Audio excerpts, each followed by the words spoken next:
Hi guys, welcome to the third day of Armies of Exigo Championship 2025, and today of course we'll continue with the qualification. I see we got Urakaar here in the chat, also White Defender, Fenrir, Soulskeeper also joining now. I also saw Suwak and probably many others, so welcome everyone.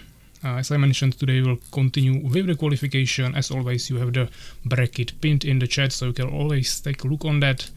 Currently, if we take a look on it together, we are in the third round. There is still one match remaining. Unfortunately, Master Voice is not available today, and Pravsha is not responding for the last week. We of course know that the last weekend he got some problem with his monitor, so he said he will get a new one, but he wasn't responding at all, so I suppose he won't be playing today anyways. And Master Voice will then get the win, because even though he's not here today, he was available yesterday and also last week. And also Cozy left the tournament, so he's also not gonna continue. Outside of that, it should be all hopefully playable. So yeah, I think that will be everything for the introduction. If you guys have any questions for this, definitely ask in the chat. I will try to answer everything, and we will probably just start by finishing this game, because I just asked Pravsha on Discord. He didn't respond anyways, so this is just a win for Master Moist. We already waited for Pravsha last week, so this seems pretty fair. And now we should see the games for round 4. You can see them right here. First game is actually Cozy and Pravsha, which, as we said, both are probably not here, so I will just have to give the win to someone, and since Cozy completely left the tournament, it will be a win for Pravsha. We can just do that right away, even though he's not here. Cozy is not in the tournament anymore, so this wouldn't make sense to do the other way around. Then we have Urakaar and KaerbEmEvig. Hopefully they will be both here. Then we have Suwak and StingerRush. StingerRush said he will come like 1 hour later, but he should be available. On the other hand, Urakaar has only like 1.5 hours, then he needs to leave. Then he will come later. So hopefully KaerbEmEvig will be ready, but he's online on Discord, so I suppose he will. Then we have Fenrir and White Defender playing against each other, and Soulskeeper with Master Voice actually. Soulskeeper was saying he will play with one of these guys probably, and they both also thought that, but he's actually matched with Master Moist. If we take a look on the bracket here, Master Moist is now on the score. Actually, this is not updated, I think. Let me reload. Yeah, Master Moist is on 1-2, same as all of you guys, so it just matched it like this. Probably on some other info. So yeah, I suppose you will still play your games, guys, with Soulskeeper in the next round, but this round we'll have Soulskeeper and Master Moist, so that might be also interesting. Unfortunately, as I said, he's not here today, so Master Moist will either get a loss or you'll have to wait for him. Depends how fast the other games will be. But he said he's fine with that, so at least we'll have this game here. Let me just quickly check the chat. Playing with a dead man.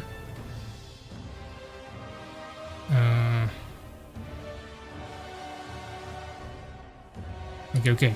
So let's just quickly pick the maps. Also, maybe turn down the volume a little bit, just so you can hear me more clearly.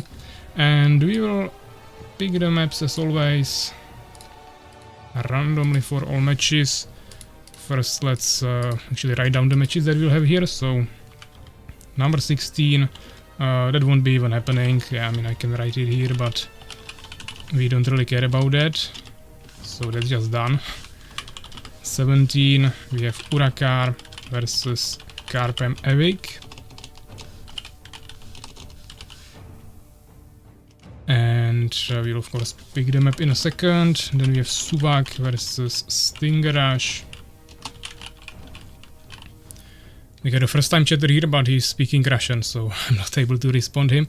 Maybe you guys can someone translate it in translator and let me know what he said, or even answer him. If we would have Pravsha here, maybe he could talk to him, but I don't think we have anyone who can understand him. So we have Fenrir versus White Defender. That will be also a nice rematch after last tournament, where they had a pretty long battle, I would say. And lastly, we have Soul versus Master Moist. We can't read the Cyrillic. Okay, so we'll be picking 4 maps this time. Let's take a look on that. Random number generator 1 to 16. Down here we have the map pool as always. And let's generate first game Urakaar versus KaerbEmEvig. Number 10, so Elven Forest. 18, Suwak against StingerRush. Number 7, Terraform. And then we have Fenrir against White Defender. Number 10, we already had that, so reroll. Number 16, Secret Chambers. We saw that only once, I believe. And lastly, Souls against Master Moist. If that will happen, that would be number 5 Ona. Okay. He's saying Pravsha, not sure if that's Pravsha's alt account.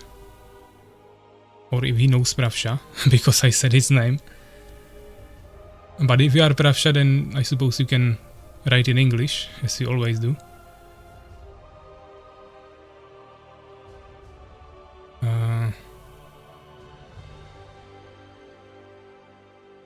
Okay, not sure what's happening there. But fine. So yeah, these are the maps. Let's go back to the bracket. So we can probably start with Urakaar and KaerbEmEvig, game number 17 on Elven Forest. As I said, KaerbEmEvig is online on Discord, so I suppose he should be ready. So let's jump right into the game. And as we said, it will be played on Elven Forest. Tournament version. So yeah, you guys can join. I will just quickly set up to referees, map explored.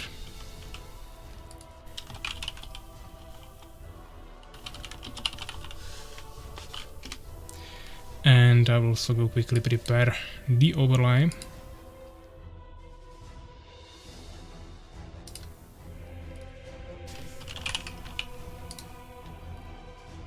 Urakaar doesn't know the map as always.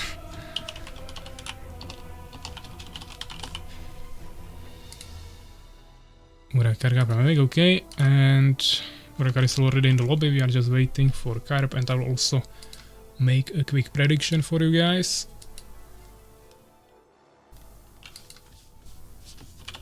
So we'll have Urakaar and KaerbEmEvig. You guys can start voting right now for 2 minutes. We also got Enya here, welcome.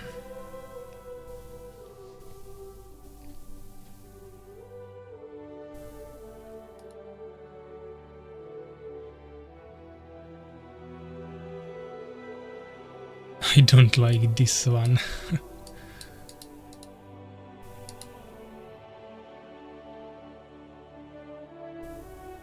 So yeah, we are still waiting for Kaerb. I don't know if he needs to rehost the lobby, we can do that.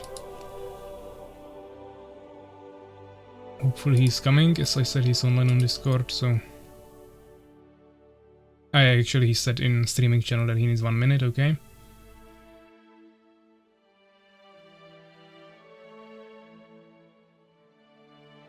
Soulskeeper is complaining about some window that tells him to subscribe, but I'm not putting that there, so I cannot do anything with it. That's some Twitch stuff.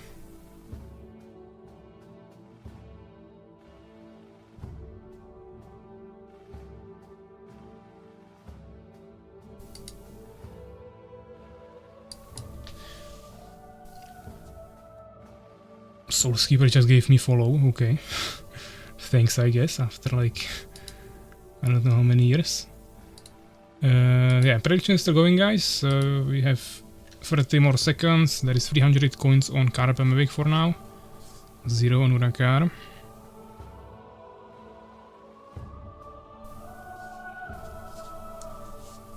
You're welcome. Okay.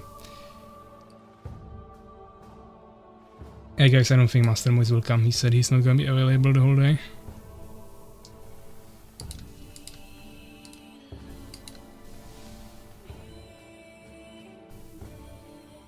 Can see lobby, okay, we'll just rehost.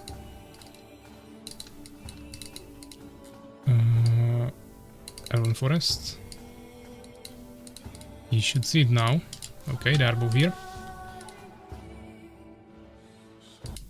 And yeah, let's stop the music. Ready check. Prediction ended with 3 to 97%. Overlay should be set up and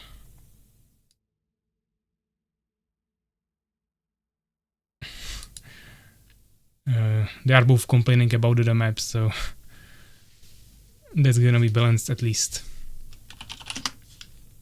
Let's go. It looks like it will be Empire against Fallen on the map Elven Forest. Can you play only 3 games and when MM comes to play his game? I mean, since I am not available tomorrow, that's not really a good idea, because we really wouldn't be getting anywhere. Ideally, we want to finish almost the whole qualification today. And finish like maybe 1 more day next week. And then ideally move already to the top 8. But I mean, we'll see how these games will look first.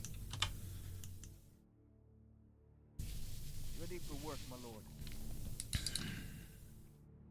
What was his race? Okay, I mean, I'm not able to provide any information to them, so even though we of course know KaerbEmEvig is fallen, Urakaar obviously missed it. And KaerbEmEvig is now trying to convince him that he's Empire as well. We won't be able to do anything with that information, but yeah, we have KaerbEmEvig in the top right corner of the Elven Forest map with the purple Fallen, and then with Urakaar in the top left corner of the map with the dark green Empire. This is the worst position you can get as Fallen if you go for fast expansion, because it's like ultra close and you can literally just get rushed and it's unstoppable. But fortunately for KaerbEmEvig, he didn't play the risky game here and went for normal front base here with double hive and deformer. I mean, on this map I would probably still at least build the base here. I mean the front base, the deformer and 2 hives, just so you can make the expansion there a little bit safer later. But if he wants to have a little bit faster units, then it's really not that big of a deal. Because he can of course place the buildings down much faster here than in the front. These young souls can't handle the tournament. I think he told me he has something with family probably. He contacted me in DMs, so I don't remember exactly anymore, but he is simply busy. But he also said he's fine with getting a loss. Okay, Urakaar is once again going to scout somewhere further. It doesn't necessarily have to be a bad idea, but we saw him do this in one of the previous games as well. I think actually the one that he lost against Soulskeeper on Redwood Towers, where he was chasing Soulskeeper's peasant. He was right in front of Soulskeeper's base, and before actually finishing the scout, he just turned around and ran on the other side of the map, scouted all the other bases, and then found Soulskeeper's base like 2 or 3 minutes later, kinda for no reason. So I think it's just better idea when he's right here to check this. Why not? It's super close, and then you can check the other bases. But yeah, it's just a really small adjustment, just you could get some extra information a little bit faster. As you can see, KaerbEmEvig did the scouting here pretty quickly. He's already checking his base with Stinger, trying to avoid the swordsman. But he's not really gathering any information here, yeah, that is just the base and villagers. He doesn't see blacksmith, that's like the only thing he could be checking for here. Or maybe a tier 2 on town hall. Urakaar is now locked on population. He was actually saving up for stone keep, so he won't be producing any peasants now. That means the population is not that big of a problem for him, but he definitely needs to start a farm as soon as possible. He actually started an expansion, once again playing ultra greedy, after it didn't really pay off for him in the previous games, especially against Suwak, for example.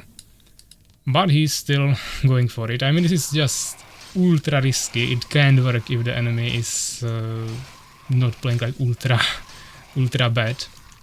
He needs to at least start a tower there, but he didn't do that. Now he's getting rushed by stingers, and he just has to cancel this anyways. He didn't really achieve anything, and to be honest, this tower is also not positioned too well, so the stingers could potentially just squeeze through here and get onto his villagers. And he might actually lose here, but I don't think KaerbEmEvig will go for that. He'll probably play a little bit more safer. He's going for Valkycoon, so no solo trap, he's just going Stingers into guards or flying Stingers. Maybe he will add some spitters as well, but I would probably guess guards. Urakaar is lost soul, this will never work. Doing this on purpose. I don't know why he's still trying to do these ultra cheesy expansions. I guess he just saw that good players are doing fast expansions and he tries to replicate it, but of course this is not a map for it and it's also definitely not the way of doing that. We got temple here, double barracks, blacksmith. He's 8 population behind. KaerbEmEvig now locked on population, getting a summoner here but starting control form now, so still gonna be locked for a little longer. Getting the third hive, also faster reflexes for 1 more damage. He also got the spitters there already, so he's doing those for now. My Valkycoon is also already completed and he is also adding the hive guards, so it will be a combination of everything. Urakaar is preparing 11th century but doesn't have any more towers on villagers or anywhere else except this one in the front. No elf rangers yet, and we'll see if he'll even make a fast phoenix. There is 2 AFK villagers now. Needs to assign them to something definitely. We don't see any upgrades yet, just producing a few more peasants. Getting some pikemen, priests. KaerbEmEvig actually making a tower, not too sure about this. I mean, it could be decent if he fails his attack, then he has something to fall back on as a defense, instead of just straight up losing. Maybe getting grass could be more efficient against Empire, but we'll see. Urakaar actually getting out of his base to do some pressure. Might not be the best idea when he's sitting on 400 gold, because those are resources that can be in the enemy army already. And that can be like 10 stingers, so that's a lot. He's getting no workshops, so preparing some catapults. They are both playing on 1 base, of course. In this position, if I would be Urakaar, I would be expecting KaerbEmEvig to already have an expansion. He is not doing that, so Urakaar actually doesn't have to push. But he doesn't know that, since he doesn't have the Phoenix yet. And that, as you can see, that is already the guards in the middle accumulating. Urakaar already has 11th century for like 1.5 minutes maybe. And he still didn't even start producing.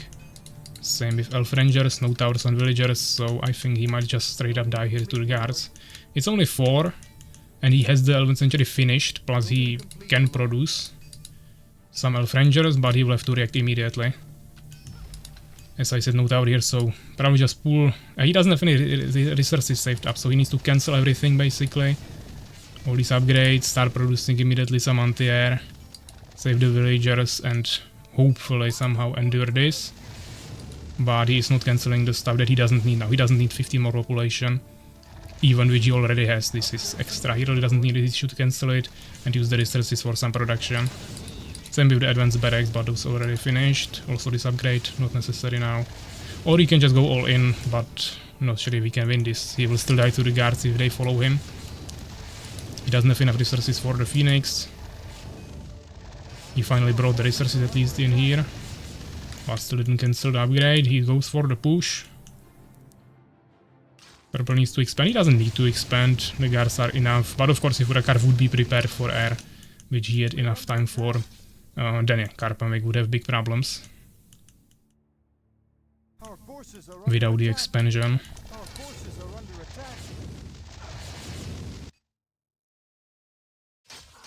Now the tower will be definitely useful for KaerbEmEvig, but he's sitting on decent amount of gold. Now he started producing few more units. He will also probably use harvesters. He just gave up on his base, he's bringing all peasants, going all in. But he's too far behind on population and everything. But actually, as you can see, KaerbEmEvig is not using all of his units at once. Urakaar also has the catapult. The problem is that 1 elf ranger and 1 phoenix are not enough to protect his army from these guards. So all KaerbEmEvig needs to do now is bring his guards here, bring harvesters, just everything, surround this army of Urakaar and one-shot it. And he wins. We'll see if he will do that. I think the guards are already coming, as we can see on the minimap. He is not bringing harvesters, but... Okay, tower is down, but he lost so many melee units already. There is still the spitters. KaerbEmEvig is not necessarily kiting with them or even focus firing, so he's definitely not using the best micro here, but he has the guards, so this should be enough to deal with this. Urakaar has enough mana for a Nova, but that's not gonna be enough to one-shot these guys. He will need like 5 Phoenixes or something. And looks like he won't even take down the Spitters here.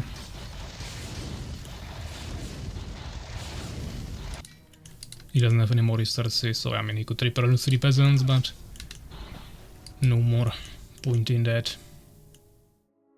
So yeah, let's see, and let's wait and see if he will surrender, or we'll have to wait for Evig to finish him. But by the map didn't realize I need 3 peasants on the gems. That wasn't really the main issue, but of course neither of them really knew the map. So yeah, I mean approximately double kills, units produced, like 1k more experience on the side of KaerbEmEvig, 1 more research, and yeah, of course way more resources. Urakaar wasn't gathering there anymore.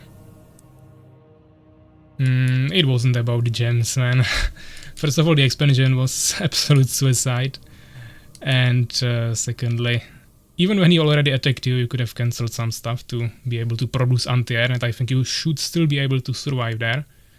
But of course you should have already had the Phoenix way earlier, because you had the building for a long time. You started the catapult before that even, so there was many stuff that could have prevented the air push.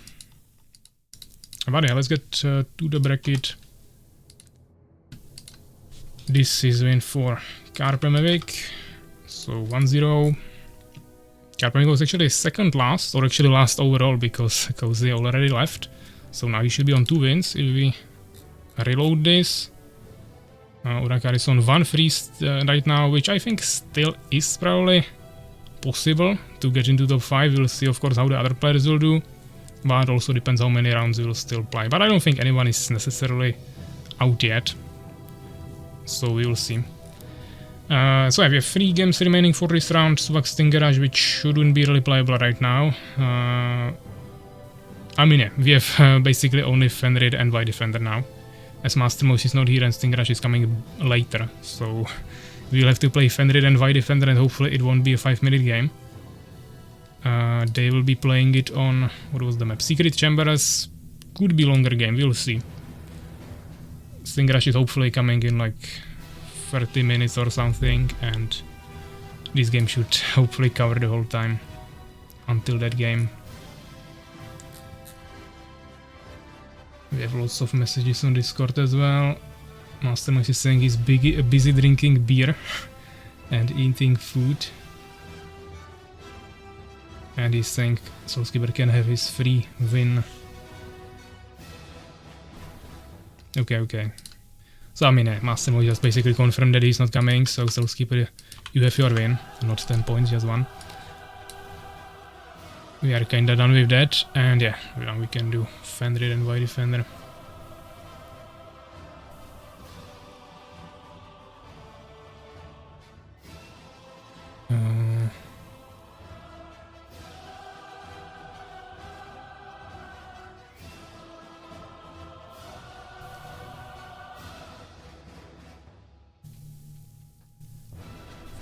Standard is with expansion.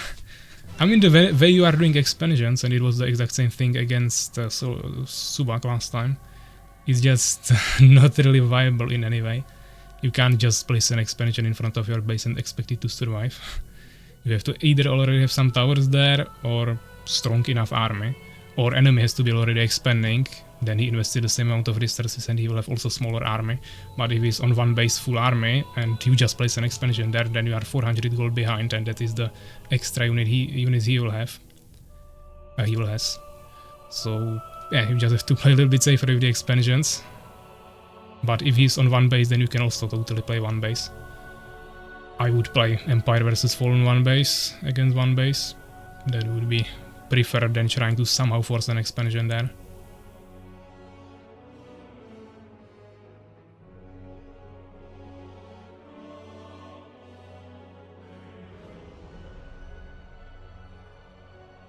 Even then I would not be able to make those Beardos. Yeah, but you should always make a one Phoenix to see what he's doing. And as I said, you had the 11th century for like maybe even 2 minutes before he even attacked with the guards. Then you started the catapult even before that. Also some priests, so those were all the champs you could have used for one Phoenix. One Fenrir will be for sure double in length compared with their last game. I think their last game was like almost 1 hour. I think something like 50 minutes, so if it will be double, then we definitely have enough content until StingerRush comes.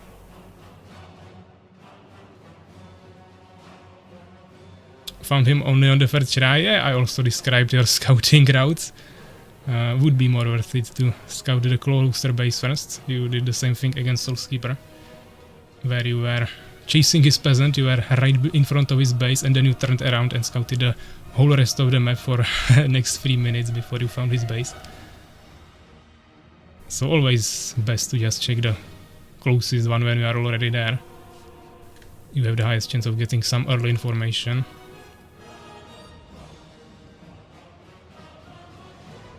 I mean, you can't lose on resources if you both are one base, and that you will find out with scouting, which you scouted his base early on, and then you can already get the Phoenix and just figure out what's the situation. Either go anti-air or push him or expand as well.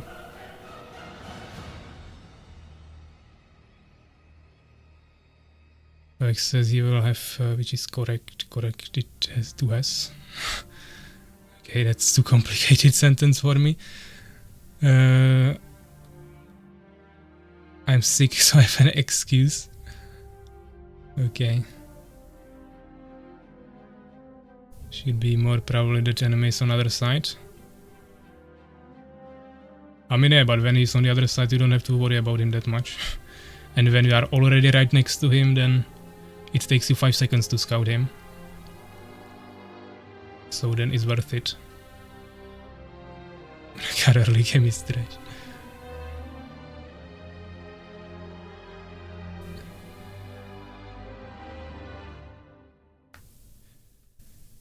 Okay, so let's go for the game, guys. Fenrir and White Defender, as I said, secret chambers. Let's host that.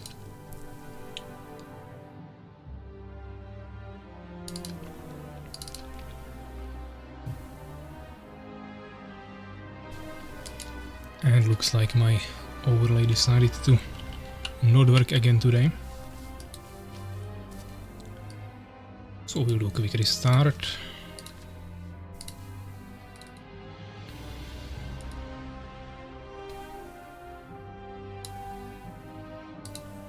You had a tower, spitters wouldn't kill you, and also you saw that he has lots of stingers, so the spitter army couldn't even be that big. Plus you already had pikemen, you had really strong ground army. If you go like full spitters and a really good micro, and play around the tower because you had it not exactly ideally positioned, even the stingers could have actually squeezed into your base in the beginning and maybe one-shot you. But, I mean, in general, it would be really hard to push you there with spitters, based on the army you had. So that wasn't really a threat that much.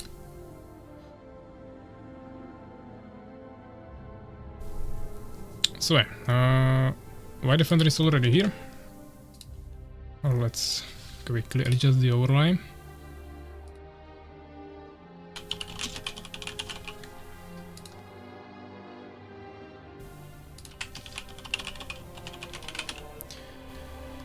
And we got Fenrir and White Defender. Quick prediction adjustment.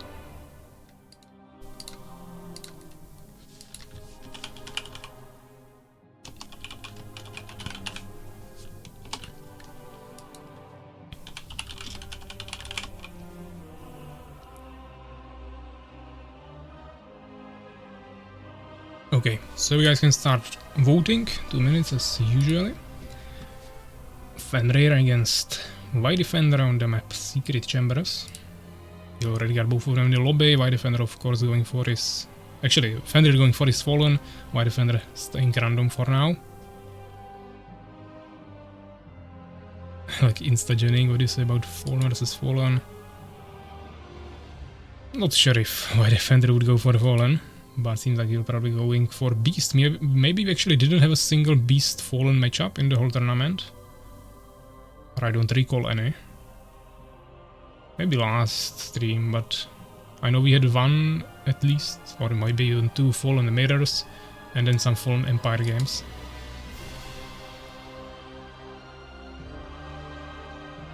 But we will see.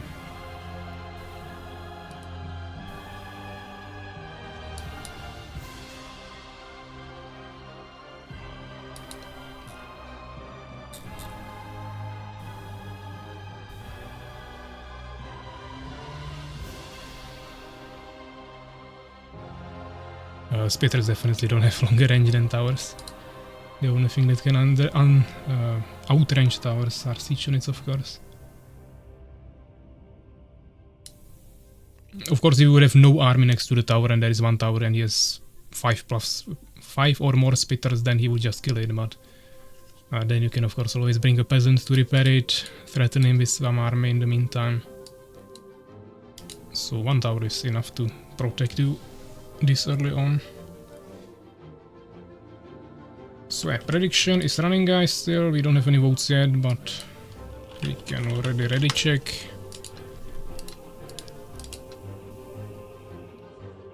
These have beaten Prefsha, so I'm kinda happy.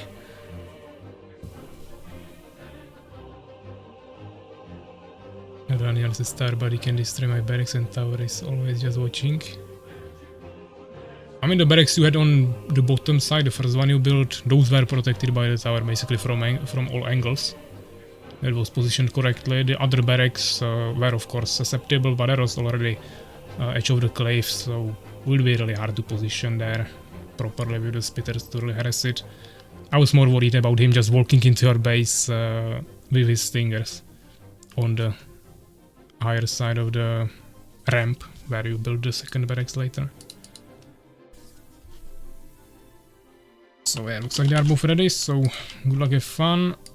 Stop the music and let's go.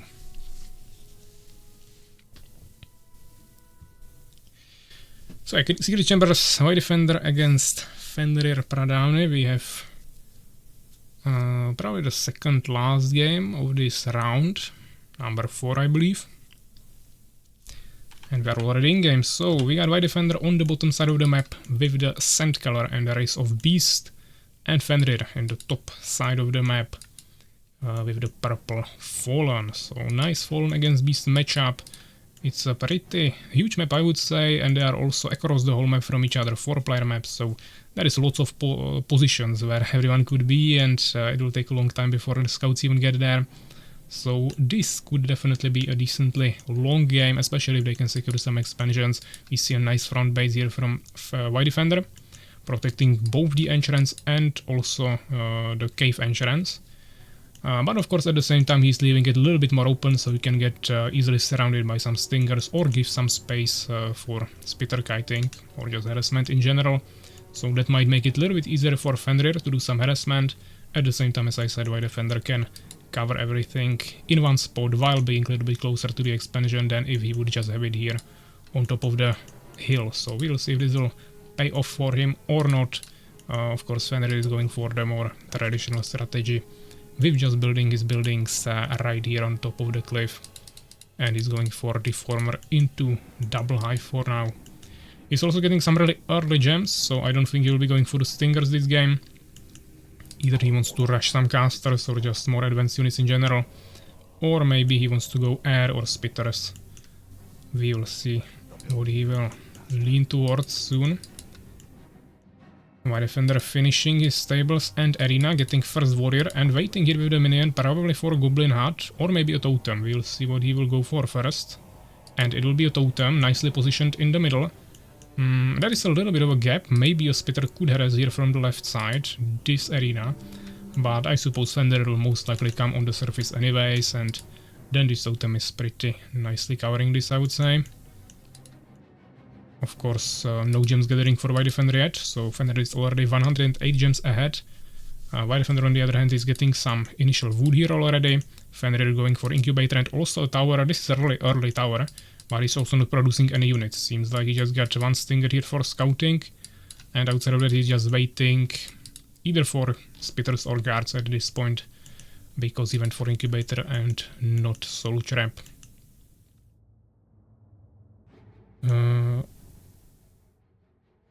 Yeah, I mean the distance for the gemsman is of course same on all positions on that map, so yeah, it's a little bit of a special feature, but I mention it basically every single time we see that map in any game, so of course we already saw that in the tournament before.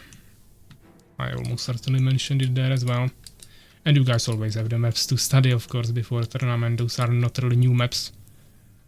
Alone Forest is actually a pretty old map, probably like 10 years or something, so everyone has of course the chance to study map features. Improved metabolism, so this will be definitely spitters from Fenrir, at least for now. Staying on 2 hives. No expansions yet from anyone, we don't see the air being prepared. Goblin Hut is being prepared by White Defender. He has 2 warriors, yeah, 2 warriors. Fenrir, 2 stingers now, making 2 more, and also has 2 spitters already, so nice armies accumulating there, but population is pretty much balanced for both of them.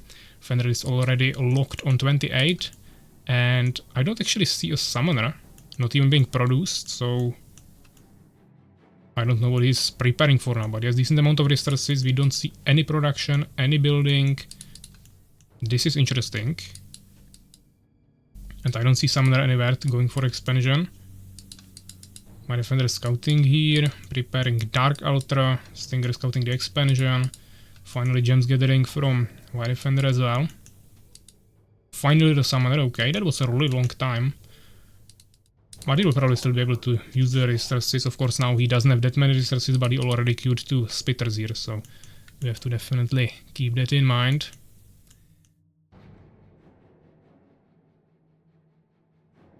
We still have a chance because like half of the people are AFK. Yeah, I mean we'll see. As I said, it will all depend on how many rounds we will have, of course, still. This is 4th round. As I said, I want to have at least 6, but we might do more. So a goblin hunter scouting here, finding the stinger, but of course you can't fight a 1v1 with goblin hunter. I don't think you can kill anything with goblin hunter in a 1v1, probably even peasant will kill you. Not sure, maybe there's a faster attack speed, but of course it's AoE unit, so you have to account for that. I commune with the spirits.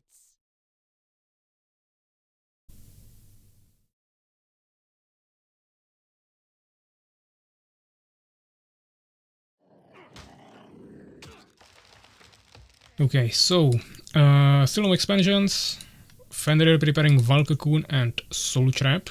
So going multiple different tech options while staying only on 2 production buildings and no expansion. So not sure how he wants to finance this, or if the Soul Trap is just to start gathering experience, could be also, and to also unlock the Venom upgrade in Incubator for Hive Spitters plus 2 damage. But in the meantime he's getting Tough Carapace for 1 more armor for both Spitters and Guards, and also Stingers of course. And he's actually already starting his Guards production, so this Valcocoon was definitely intentional. Stinger still scouting the expansions, White Defender also scouting here with a minion. But Fenrir might hunt him down now with the Spitters, or he will actually continue maybe on the surface. White Defender preparing for the Air Harassment with a totem on his villagers. Also getting Weapon Master, so he should be quite fine against the guard. He has lots of goblins. 2 witches as well. He went for Revive Ultras, so yeah, he's getting superior boomerang. And this might be actually timing push from 1 base from White Defender.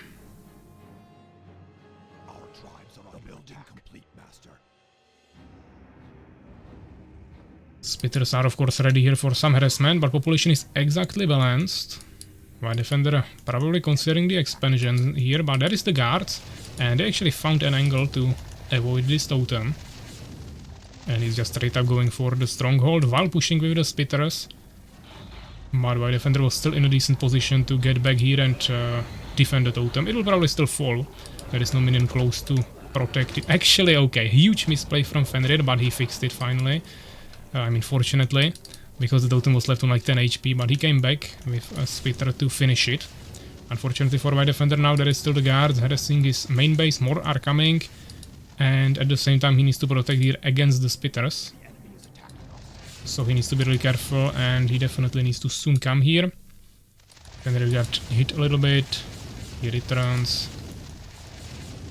But yeah, I mean, of course, repair of beast is extremely fast and it's for free, so he's losing main HP, but it's giving him a lot of time to prepare something to deal with this. He's actually using this time to rebuild his totem in the front line. But Fenrir actually retreated with his spitters all the way home, so now White Defender is completely safe to come here and protect this. Of course, he doesn't know it until he scouts the underground, but he could also just take, I don't know, 4 Goblin Riders and go protect this, while the rest of the army still holds this position. Population still exactly balanced. Fenrir not expanding behind this push is kinda interesting. He's just doing more and more upgrades, getting greater wings, also Hunter Reflexes. So, faster movement speed for guards and also 1 more damage for spitters and stingers.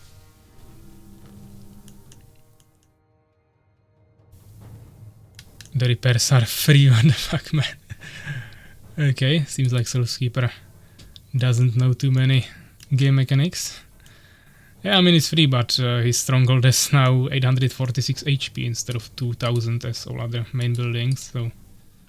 Except upgraded human buildings, of course, but... Now he's gonna be way more susceptible to air, and if he goes out with his army, and Fenrir accumulates like 10 guards, he can just come back and one-shot this. And that of course will be a huge problem for White Defender. If he won't even have 400 gold and 125 wood for a new main building, then it's basically GG. So White Defender definitely needs to build a new main base soon. Guards are coming.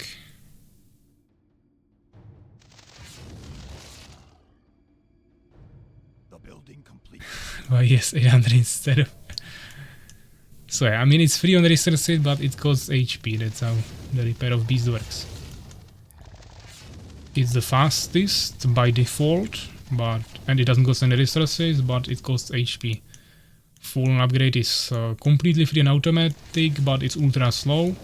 And Empire is, let's say, middle speed, cost resources, doesn't cost any HP, but you can also get teamwork, and then it's the fastest by far, so... it's probably the strongest in terms of defense. You can literally just put 5 villagers behind some buildings and they will never fall until they are actually focused. But it will be costing you some resources, so you always have to account for that. Free restore for fallen is of course convenient, but it won't really save you in a fight because it's ultra slow.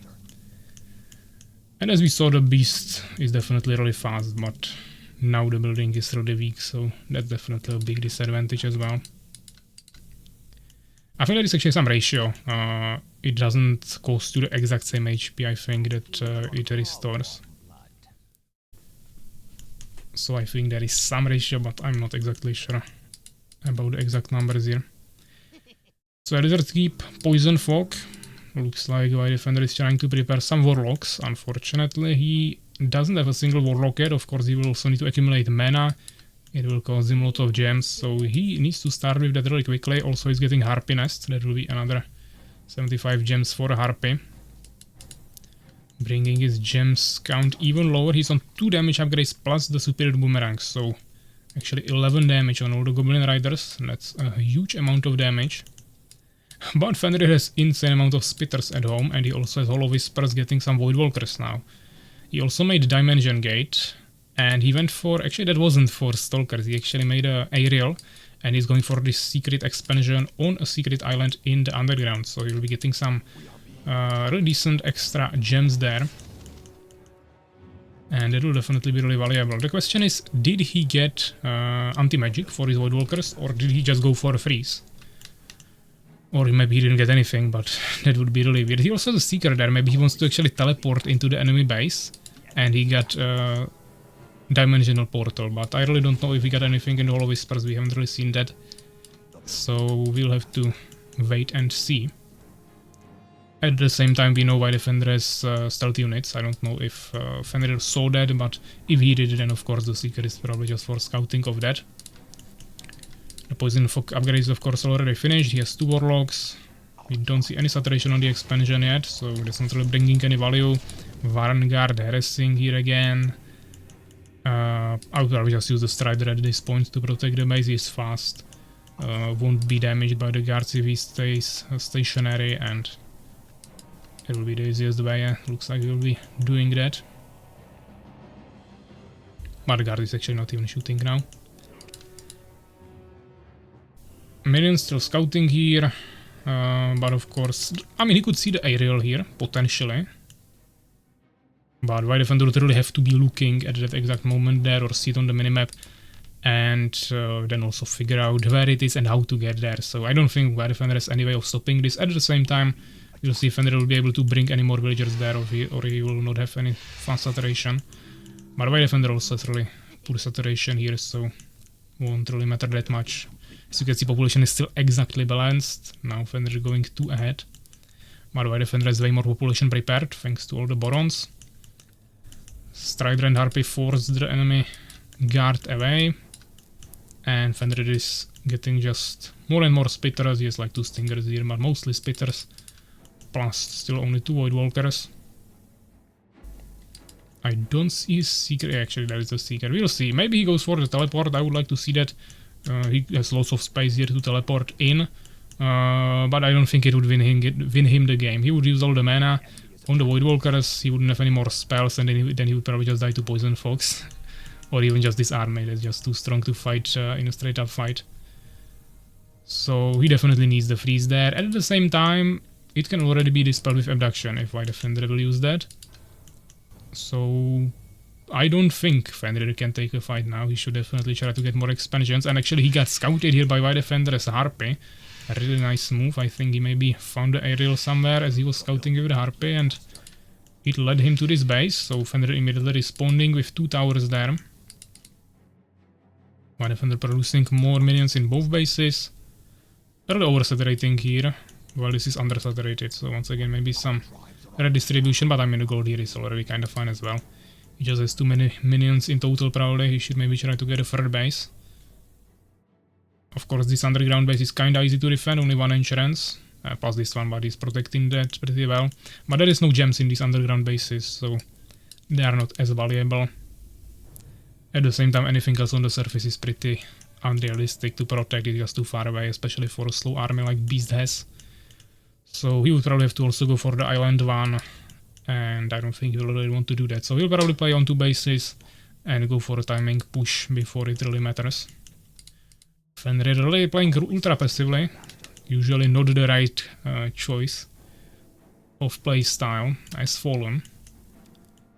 You should be poking and harassing and trying to get some map control and economy advantage, but we'll see. Also just to Void Walkers, I don't really like that. He had the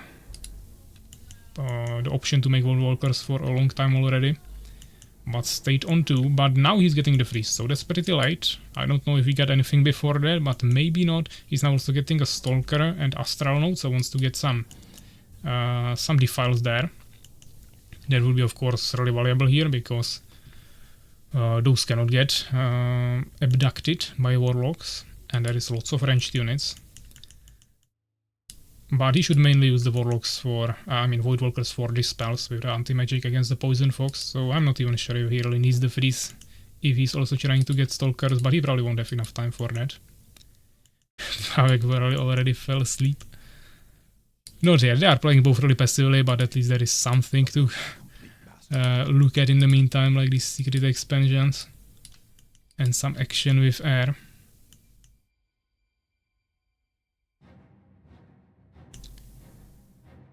You are lost, cause, and this man is second in the standings. I hope I will freeze all of these spitters with anti-magic. Yeah, you probably mean abduction. Well, I mean, yeah, he can abduct the freezes on the spitters, but that can also get immediately dispelled by the anti-magic. So this will really depend on how Fenrir micros his Void Walkers, but they are literally in the front and he's not paying attention at all. So they could literally just get one-shotted by these Striders before he can even react. Nice freeze. Abduction is there, we can see the reflex there, no dispels, so He has anti-magic, but he casted it pretty late. Now he wasted both of his Void Walkers, and this is just absolute GG. There is no way he can win this fight like this. All the splitters just getting one-shotted by all the splash from the Beast army. By Defender, of course, now just starting to struggle a little bit with resources spending during the fight. Fenrir also sitting on a little bit of resources, but not as many. Fenrir complaining there a little bit. He already has a Stalker. He should have stayed more defensive. If you would fight here behind the buildings, use the tower as well.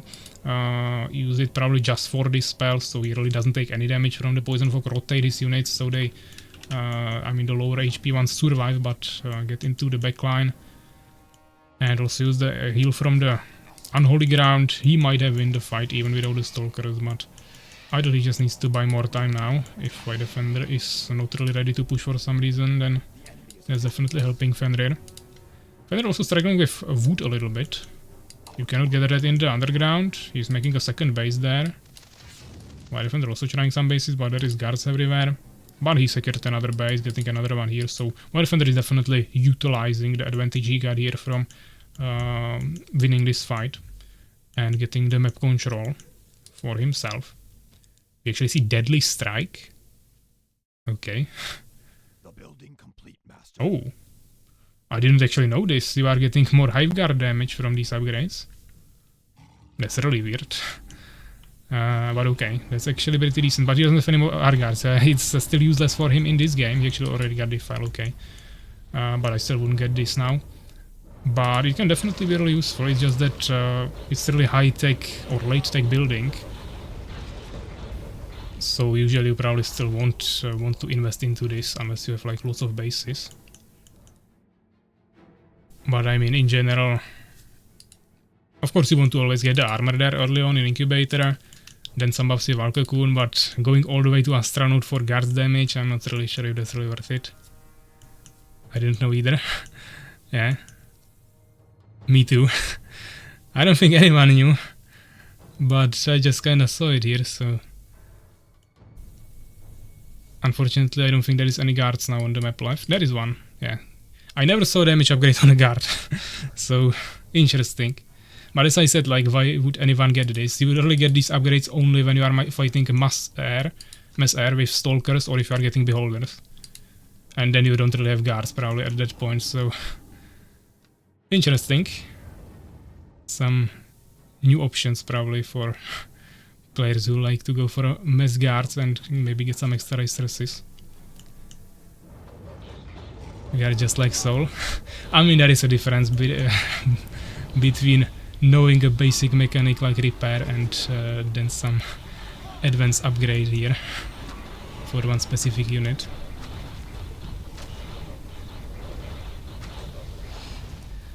Finally, we see some deflection here. Unfortunately, they are both sitting on so many resources. There is Scrolls already as well. Fenrir now investing into lots of new production buildings, which is probably smart. I think even the Vengeance Hall there. Welcome, Pepsi.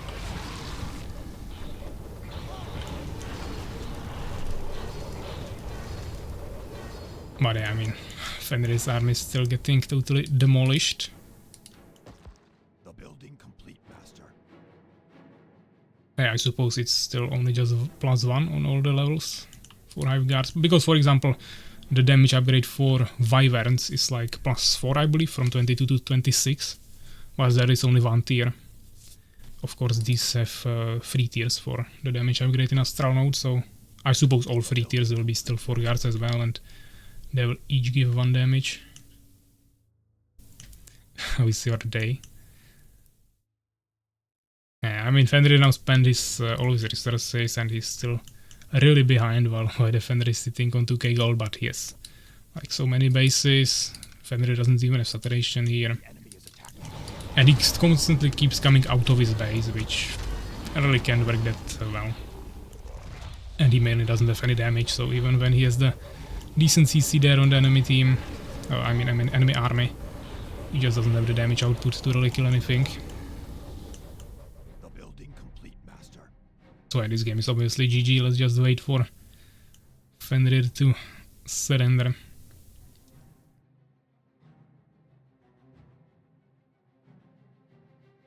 I hope we get some earthquake action with underground bases.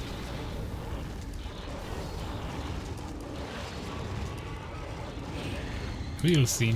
Level 4 Boron Rider already here. Maximum damage upgrades, but actually no armor upgrades. But still 16 damage is really good without any buffs. Just upgrades. I pushed the wrong button. I really don't think that matters too much at this point. 30. Okay, this was 38 damage Strider.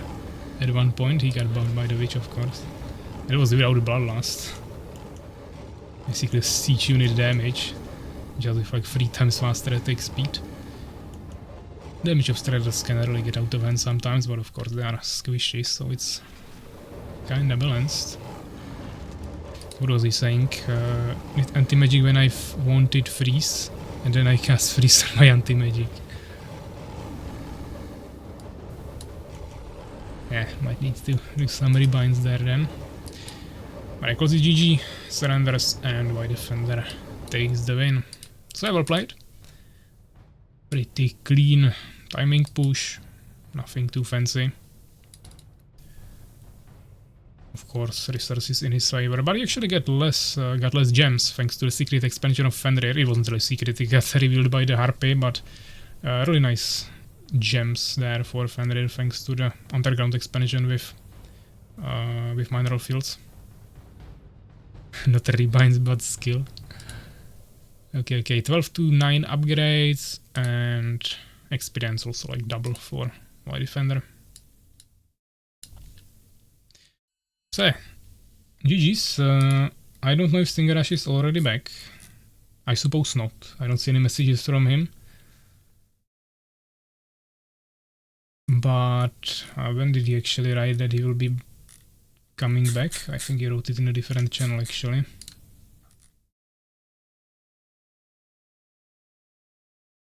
Yeah, it was like 1 hour ago and he said 1 hour, so I suppose he should be here in a second. Let's take a look on the bracket in the meantime. So as I mentioned, this is a win for White Defender. Now I can finally eat times 6, so I have an excuse. Yeah. So let's refresh this, let's take a look on the standings. We still have Suwak and StingerRush game remaining here, so those two players will have 1 less point there. Either loss or win, but 1 less. Outside of that we have Soulskeeper, White Defender, Fenrir. Of course these two that they haven't played yet in top 5 as well. And KaerbEmEvig is on 6th position, so still also really pretty close.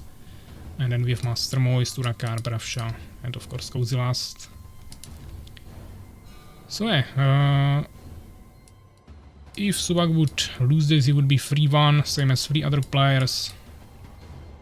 StingerRush can either get to 3-1 as well, or he will lose and he will be 2-2, same as Master Moist and KaerbEmEvig, so still pretty competitive. There is many options for all of you guys. But let's see, I will just ping StingerRush on Discord and we'll see. I see he's online on his phone.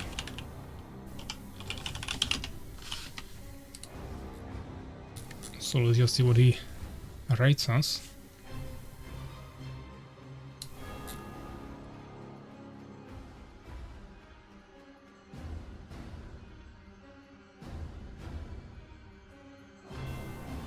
Me losing was the plan all along. Now I don't need to fight Keeper.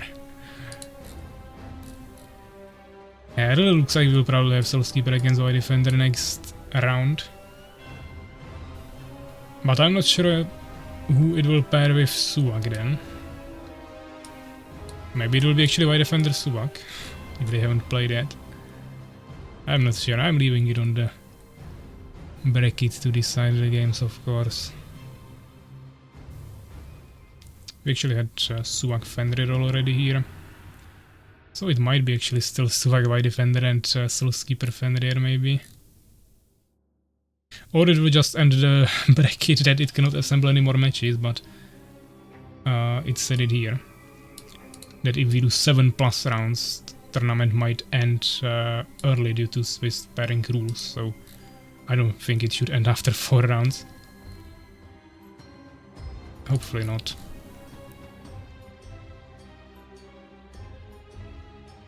You guys shouldn't be able to play the same opponents multiple times. StingerRush is saying almost. Not sure what that means, but hopefully like 5 minutes. I can at least go host the lobby in the meantime and prepare everything.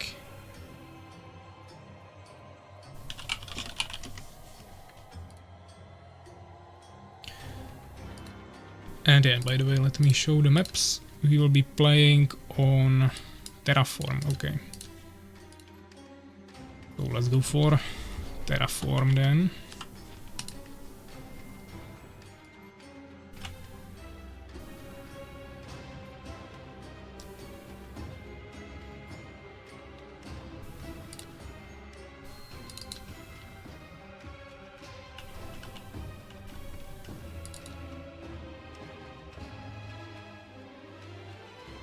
Okay, what's wrong with the overlay? Finally. Download and we go for Terraform observers. And StingerRush is coming, so yeah. Suwak, you can also join.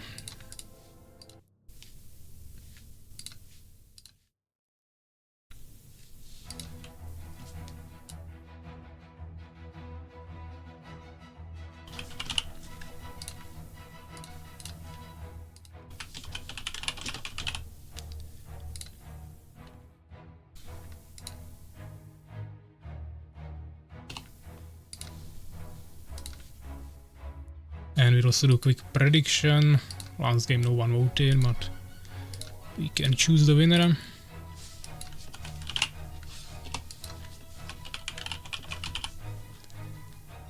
And new prediction starting right now, guys. 2 minutes. Suwak against StingerRush on the map Terraform.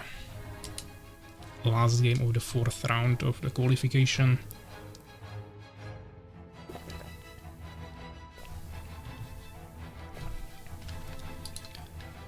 Suwak already here with his yellow beast.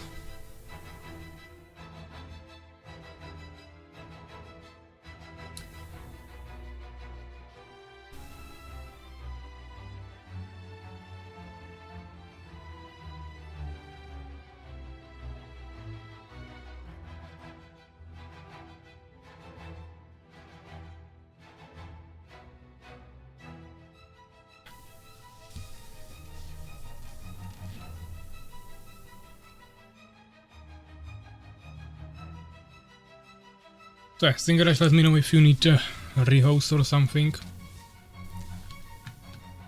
Prediction still running, guys, of course. 50 more seconds. Okay, he needs a rehost, so just quickly.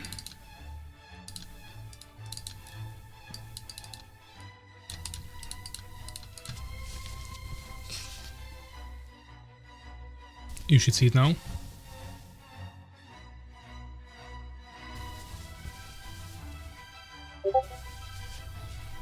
These are, I think, main DMs. I mean, I rehosted, so you should see it now. Yeah, you are already here, okay.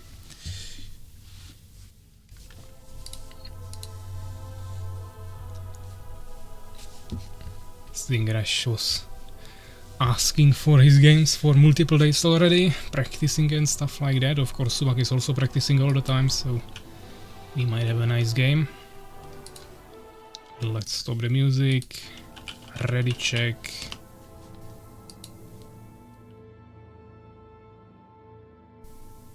And let's see. Yes, the players is spelling. No.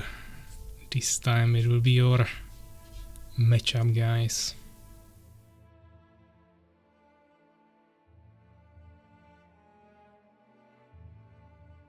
Suwak is ready. StingerRush not yet.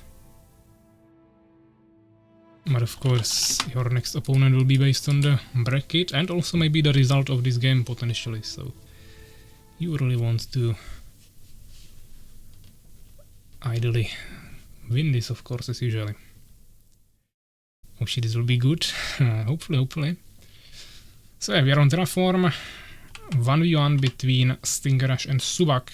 In the top left corner we have StingerRush with the yellow Fallen. In the bottom right corner we have Suwak with the green beast. 2-player map, of course a safe expansion with a little bit wider entrance but nothing too crazy. You have the mineral fields there which are usually a little bit beneficial for Empire, which is the most heavy, most gems heavy race. But we don't have any Empire in this game, so shouldn't even matter that much. Suwak opening with Arena on the side here, so really trying to make the front base here from the side, not really in the middle with a totem to cover the whole area. So maybe he won't even go totem, maybe just units or maybe 2 totems. We'll see how the setup will look like for him here. On the other hand, we have StingerRush on the other side of the map, going probably for fast expansion with his summoner, which should be pretty safe on this map. We don't even see any ultra early scout from Suwak. He will probably just send this minion there, maybe. At the same time, he's once again delaying his stables. We saw him do this build order at least once already in this tournament. Usually you want to make stables as soon as possible and start getting some Borons there to not stop your production of minions, but this strategy usually involves around getting a really fast totem. That is why you make the arena this early. Then you spend the resources so you cannot get a villager anyways. And then you start saving for expansion. So he just doesn't even make stables, he goes straight up to 12 population of minions and he just makes an expansion. Seems like this minion will be probably scouting and he's making the totem in the middle of this entrance to cover the whole area with the range of the totem. Of course this will allow him to get the fastest possible safe expansion as beast. If he would also spend resources on stables and stuff, it would take him longer. If you would just go for straight up stronghold, it would be of course faster, but it would be risky. So if StingerRush wouldn't go for a fast expansion and just some StingerRush, he might die there. But the expansion is already placed down by Suwak. He didn't have a prepared minion here, so it will still take him like another 10 or 15 seconds, but I mean, yeah, he will be definitely behind. As you can see, the StingerRush's Dark Fortress is already almost finished. Like 85% already. Already bringing 3 harvesters there, but Suwak is already scouting here as well. And he's also making incubator. Totem is finished. We don't see any production of units yet. Now he's starting his first Stinger. Population shouldn't be a problem because he will get new population from this Dark Fortress. And Suwak is slowly leaving the base. He also made stables in the back, so they won't be susceptible to any harassment from spitters. This map also has this area covered from air harassment, so this insurance applies to all units, including air, making it pretty convenient to protect your bases. And now he's getting the Goblin Hut here, also a little bit squishier building than Arena, but still tankier than stables, so not as bad. The minion is retreating here together with one Stinger Scout from StingerRush. StingerRush is now actually 11 population ahead, now 8, but definitely still pretty much early ahead. Expansion getting almost finished. Suwak doesn't have that many minions pre-made as he was not able to produce for quite a bit of time because of the late stables. While StingerRush is basically full income already on both bases. So definitely Suwak will be behind on macro here for quite some time. He's saturating his gems mine now. For now only 2 minions on wood.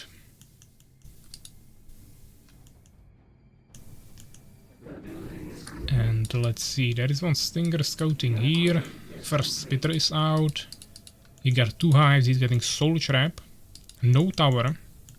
No Valcocoon, getting Tough Carapace. Which is smart to get the armor upgrades as Fallen against Beast, because he will be more tankier against the AoE from Goblins. Of course, I mean, one Spitter against one Warrior without improved metabolism is not really the ideal fight here. They are both the same population, but of course Warrior has way more HP and the damage difference is not that high.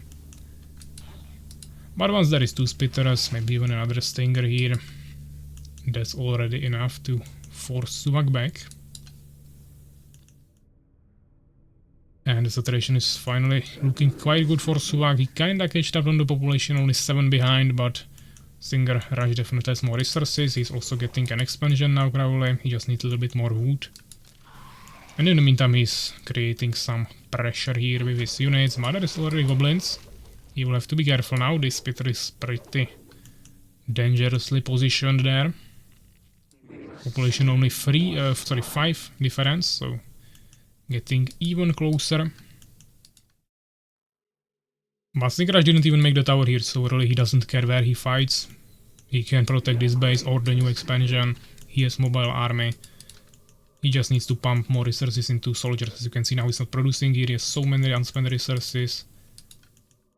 Definitely should try to spend them as quickly as possible. On the other hand, we can see Suwak making his Dark Order immediately into Lizard's Fortress, and he will most likely be going for fast Warlocks with Poison Fog. He's also getting the Weapon Master there for some upgrades for the Goblins. And this might be even 2-base timing push. He's also getting now Revive Altar for Superior Boomerang, and we don't see a Harpy Nest or any Goblin or Minion Scouts around the map, so really doesn't seem like he would want to be scouting or expanding. Now he started the Harpy Nest, okay. But of course StingerRush is now getting the economical advantage. He's only 3 population ahead now, but still more resources plus the base already placed there. He definitely needs to get some distance here between the armies. He's losing his Stingers and some HP on the Splitters. Didn't really achieve much. But he's on 1k gold, of course. There's so many resources there. Also the gems are insane, but those could be useful pretty soon if he gets some more advanced buildings. He's going for 3 hives. Also, 2nd incubator, interesting. I would definitely place it at least here, so we can later use it for wood gathering once he runs out of these trees, which will be really soon. But as I mentioned already multiple times, most people don't pay attention to this. Valkokun as well, so maybe some guards, even though I don't think they will be too valuable in this game. As I said, the position here is pretty hard to harass, and overall there is not much to do with them, and Beast has lots of anti-air. But Lizard Keep is already 50% built, so we'll see the Warlocks pretty soon. Fortunately for StingerRush, he is going for Hollow Whispers and also Dimension Gates. So hopefully he will also make the Void Walkers fast and anti-magic. And I would still like to see at least 1 or 2 towers in this base and also in this entrance, just to be a little bit safer, because Suwak is skipping Trolls just to get the Warlocks as fast as possible. This is also not Bestiary, just 2nd arena. Also got 2nd stables. Totally seems like he just wants to go full Goblins with some Warriors and Witches, and then just the Warlocks there. And push it with that. Which is usually strong enough to deal with basic units of Fallen. Who won the Game of the Year? No idea. Okay, so this was one dead Boron, but like 4 dead Stingers, so definitely not a worth it trade. StingerRush exactly same population actually now as Suwak. So turning around, he also has a Strider there, so StingerRush definitely needs to get a Seeker, so the Valkokun could be useful. And he got 2 Void Walkers really quickly, and he researched anti-magic, so he's prepared for the Poison Fog before it's even researched. So really well prepared, and Suwak is preparing a 3rd base now. He doesn't have too many units, but it's a decent army. StingerRush is going for a push. It seems like he has a big army on the minimap, but it's mostly Stingers, so he's definitely not strong enough to deal with this. If he would already have Freeze, then maybe, but there is the Warlock, and it will be Poison Fog. His Void Walkers are not here, and this might be a big problem. All the Stingers will die to the Goblins. These guys are slowed down, and this might be a full army wipe for StingerRush. He doesn't know where to go. He lost 2 Spitters there. I don't know why he has 4 Seekers. That's interesting. He could get some self-infestations there, but doesn't seem like he wants to be doing that. He can of course spread them around the map for some scouting, but just for stealth reveal he would need only 1. Strider killed a Summoner here, and there is no Tower and no Deformer. And no Seeker for this army, so I don't know how he wants to actually deal with that Strider. Fortunately he is distracting Suwak here, so He is not being too active with the Strider yet. But this whole thing is completely useless against the Strider. He really needs to get one of these Force Seekers there. Or as I said, build a Deformer and some towers. He even has more Seekers still queued up. But he's now locked on population. Quite heavily. Both players on 3 bases, but there is still pretty poor saturation. He's ultra locked on wood, but Suwak also kinda running low on wood as well. His first base is not finished yet. There is the Strider going for the Harvester immediately. Army is coming, but still no Seeker. He could just burrow here. Getting a Deformer there, but he will lose the Summoner in the process, and since he's locked on population, that's a way bigger loss than any of these villagers probably.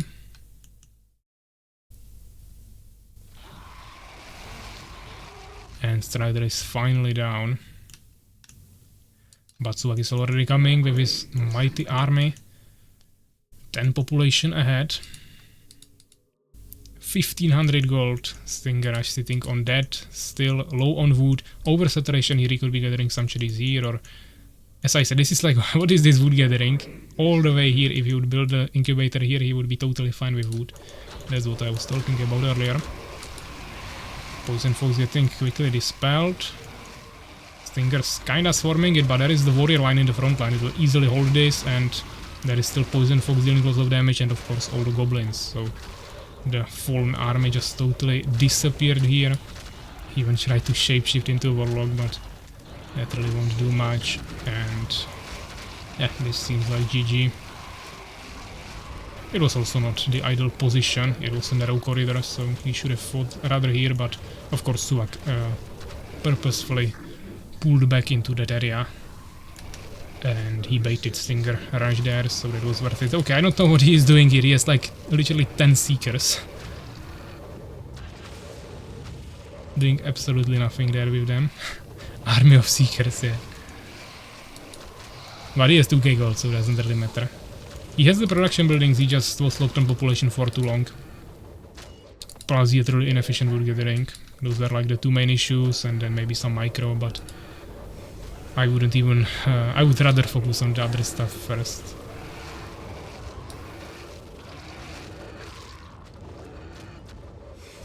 But yeah, he left, and Suwak takes another victory, remaining undefeated in this qualification for now. I hope he'll use that thread versus me too. So yeah, 12 kills to 77, that's definitely a big difference. 9 researches, 6 researches, and pretty similar resources, a little bit better for StingerRush. So let's get to the bracket.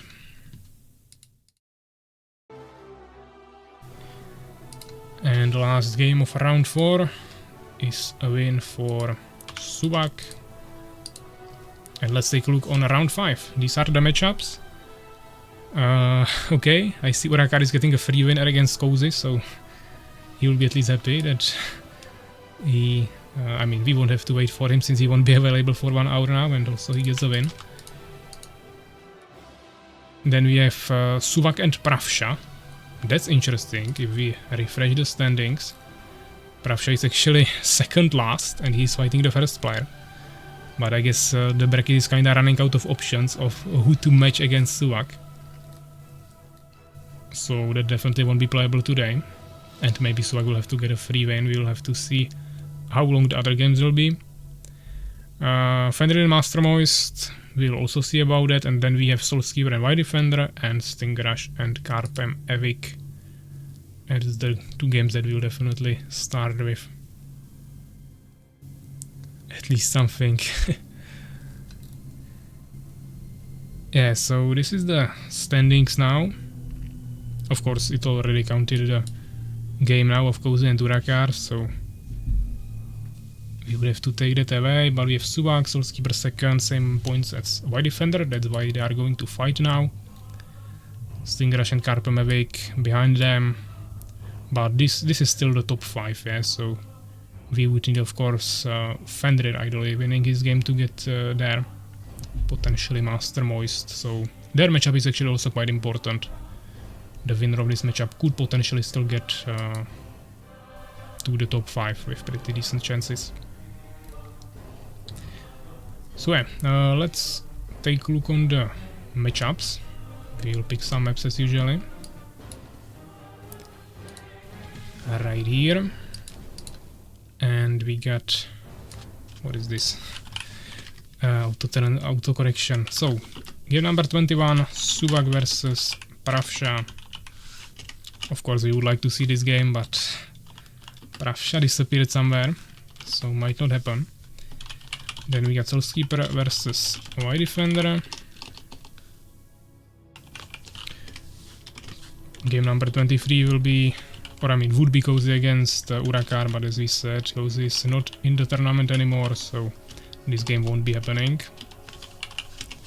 Game number 74 will be Fenrir versus Master Moist.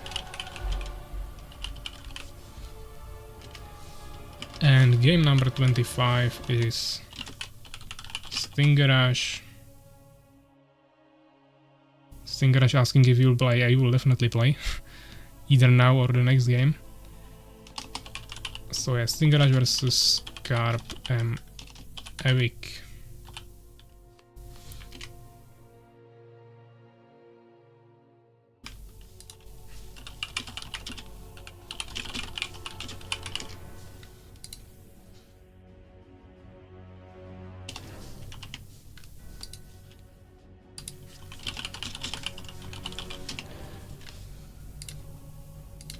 I'll just quickly respond him on Discord, okay.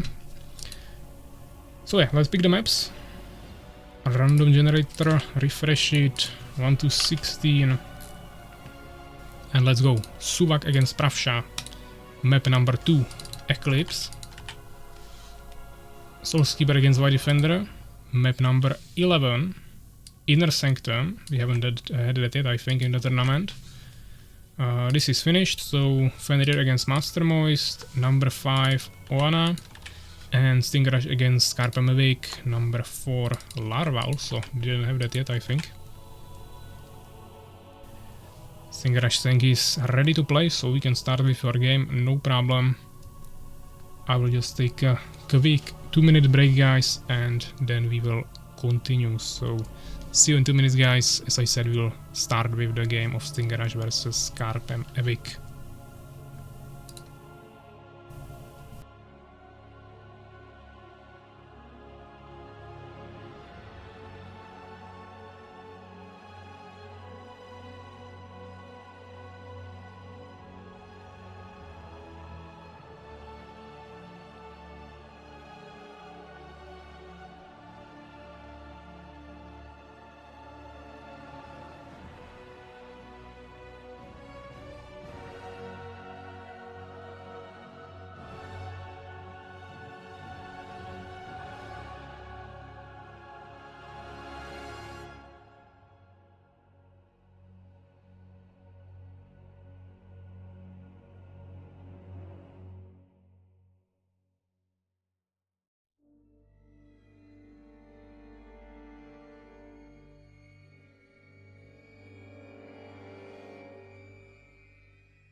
Okay guys, so we are back, and as I said, let's start the game of StingerRush versus KaerbEmEvig on the map Larva. Not sure if my overlay will work again, or we'll maybe have to still restart the game as well. Probably yes.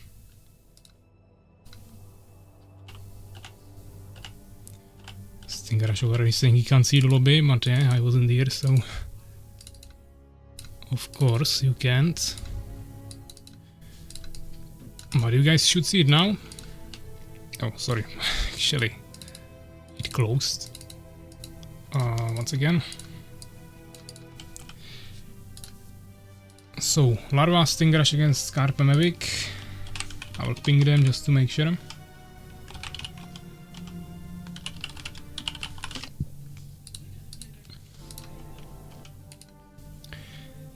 And let's quickly prepare also overlay.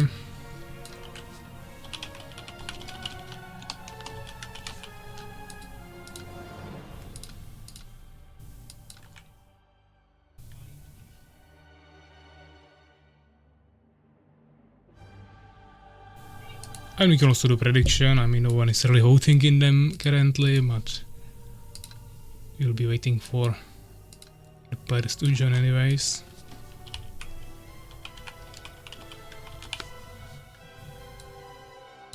So you guys can start voting if you want. 2 minutes as usually. KaerbEmEvig is already in the lobby. He's saying he played this map once before at least, so... or he believes at least, so it might be a little bit better for him. I don't know if StingerRush played it, but most likely yes.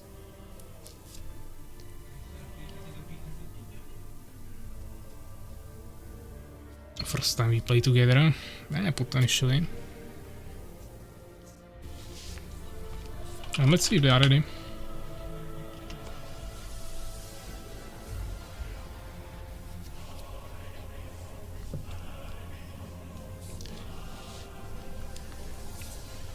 StingerRush is ready and KaerbEmEvig as well. So yeah, looks like we might have another fallen mirror. Sorry, not ready check again. Good luck, have fun. So, fallen mirror, second one of this qualification. Batman, I mean, you guys can still predict. There is prediction running. There is like 1 minute remaining, but no one voted yet, so you guys can vote if you want. It's just no one is really participating in that now. But yeah, we got KaerbEmEvig here in the bottom left corner of the map with the purple fallen, and StingerRush in the top right corner of the map with the green fallen. So fallen mirror larva map. Of course, it's a 2-player map. There is semi-safe expansion, I would say. You have 2 entrances, but the other one in the back is really narrow, so it's not that big of a threat. You can easily block it with like 1 building or just place a tower there. But definitely it can make a difference. Fallen usually doesn't worry about it too much, so you can kind of take a fast expansion here, but probably not really in a fallen mirror, because there you can just get rushed by some triple hive opener StingerRush, so then it's probably not really too safe. So yeah, they are both quite smartly opening with some front base. KaerbEmEvig preparing a little bit better for the expansion here with a front base all the way here in the front. While StingerRush is building a little bit more in the back. It's resulting in like 10% faster hive, but that really also won't make too big of a difference. This might be like 6 seconds, and later on this might be a little bit problematic for him to take the expansion here. Of course, KaerbEmEvig still has the dangerous area here where he can just get attacked from behind, but in general at least he has something here in the front.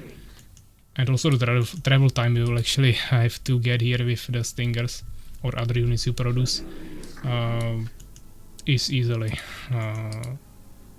bought out by the front base here. So the position of the highs is probably way more valuable than some extra 6 seconds here. So I would definitely prefer the opener of KaerbEmEvig here, who is also going for a third hive now. So we might actually see some StingerRush from him. At the same time we have StingerRush, who is actually named like that, so I would say he might also go for some StingerRush, and we might see another StingerRush mirror as we saw last time with the fallen mirror between StingerRush and Fenrir. I'm getting a little bit confusing when I'm saying StingerRush and also he is named StingerRush, but hopefully you guys are able to keep up with that. But if some first Stingers are coming already out of the base of KaerbEmEvig, he's almost in the base of StingerRush already, scouting it a little bit. while StingerRush is getting 2 of his Stingers out of his base as well, and actually 3 of them. And actually 4th one, okay, yes, way more than I thought. And he's already in the base of KaerbEmEvig as well, with 3 population disadvantage, but it's really close. That will be the 3rd hive definitely sooner. We don't see any gems gathering from either of them yet. StingerRush actually going for incubator instead of the 3rd hive. Now going for soul trap. Still no gems gathering from anyone. We see 1 harvester on wood. KaerbEmEvig now bringing a 2nd one there. StingerRush trying to damage the harvester here on the wood a little bit, but it won't be enough. But there is 2 more coming. I think this harvester could potentially fall. Yeah, he will die here. But it will cost StingerRush 3 stingers, and I don't think that was really worth it since he didn't get any stinger kills for himself. Now he's trying to get here with the deformer to create maybe some protection here with some towers. So now we can see the more backwards or backline position of the front base, maybe not completely paying off. And he's really investing into a lot of infrastructure and different tech buildings, while staying only on 2 production buildings, not even using them all the time. So as you can see, he is a little bit behind on the population usage. KaerbEmEvig actually going for a lightning spire. I don't really like these strats where you just invest into a lot of production buildings early on, start producing mass army, maybe even go for some rush, and then you make a tower. I mean, yeah, it's something to fall back on if you lose a fight, but at the same time you are just wasting resources that you could use for even stronger attacks. So if you want to play really offensively, I don't think you should be spending resources on a tower. Rather spend it on expansion if you want to utilize the pressure you are making here with the rush or push for some macro play. But we have fairly similar Stinger armies here. KaerbEmEvig is definitely way ahead in population, but I don't think the units are necessarily yet here. They are both fighting on the unholy ground, which is benefiting all fallen units. Doesn't matter if it's allies or enemies.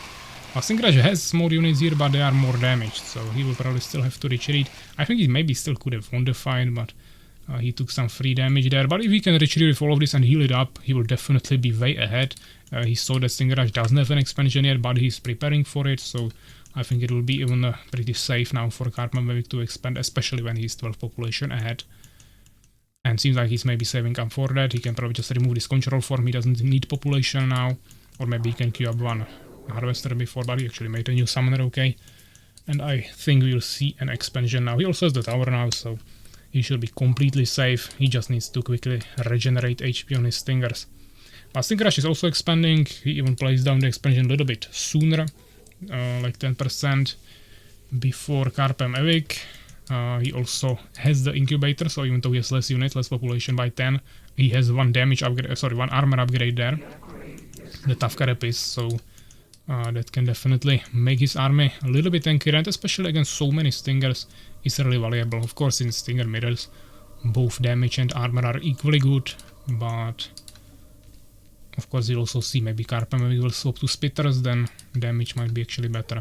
But for now, this is totally fine. KaerbEmEvig has stinger scouts everywhere, scouting all the expansions. StingerRush has only one stinger down here. But since they didn't even have second base yet, it's pretty unlikely for any of them to go double expansion or something and get free bases quickly. So they mainly need to make sure they don't get rushed, maybe harass the enemy a little bit on the first expansion. KaerbEmEvig actually going for a second tower here, playing it really safe. Of course, still no major protection down here, but the same applies to the base of StingerRush, so that's not too big of a difference. StingerRush also finally making his third hive. Plus he already has all the tech buildings, which KaerbEmEvig doesn't have. StingerRush also has more wood, but KaerbEmEvig has more gems. And we can see lots of harvesters being pre-made here, so if he will redistribute his villagers after this expansion is finished, which he should start doing already now, at the 90%, he's bringing 3 there, then he should have pretty decent saturation right away. But as you can see, StingerRush also definitely secured that. He's double producing, so really good income there. KaerbEmEvig actually stopped gathering wood altogether, just maximizing the gold. Not too sure about the decision when he has only 170 wood, and he's spending it now on some new buildings. Of course, incubator doesn't cost wood, but soul trap does. Plus he made 2 towers. I would definitely put at least 1 harvester here on the wood. But he has a huge gems advantage, definitely. Might be pretty valuable soon. This is all full HP, the Stingers of KaerbEmEvig already as well. Of course, Stingers are pretty low HP, so they can heal up to full HP pretty quickly on the unholy ground. He removed the control form here, he doesn't need the population, and he's going for a 4th hive. I don't think he left us enough space here for a spitter. He can of course go around, but it will be a little bit less efficient if they will be spawning here.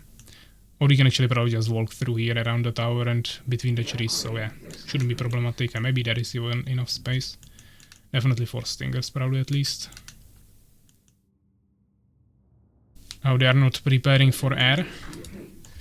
I mean, could be an option. Of course, we saw KaerbEmEvig not even having incubators, so StingerRush shouldn't be too worried about that, or shouldn't have to be worried too much about that, and he's actually making Wild Cocoon. But yeah, StingerRush potentially could have went for fast guard from 1 base and maybe do some insane rush, but there is 2 towers here. And he could already make spitters, so I don't think it would win the game. But yeah, definitely a little bit underestimating that option maybe.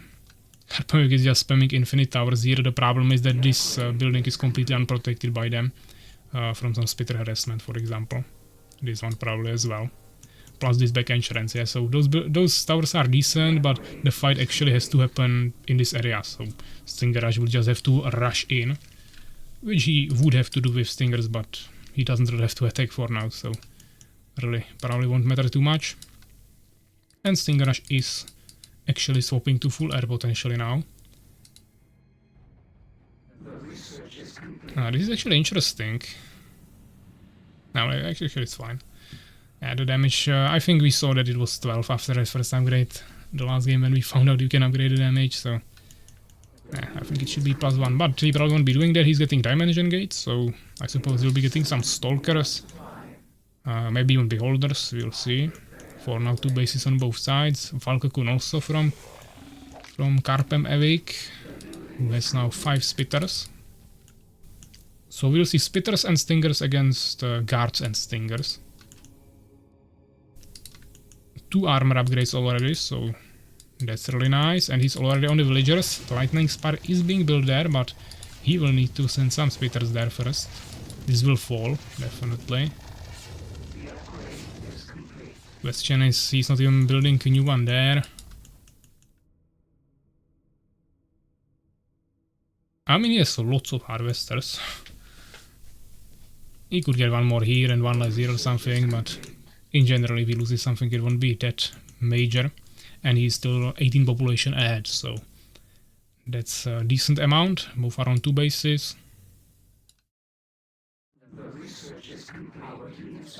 Break might win, we'll see. It really depends how he will now react to the air he's seeing.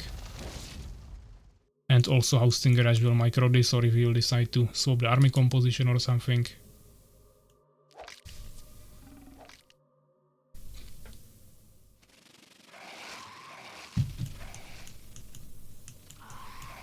Heard the Stinger here, yeah, that's just a scout from StingerRush.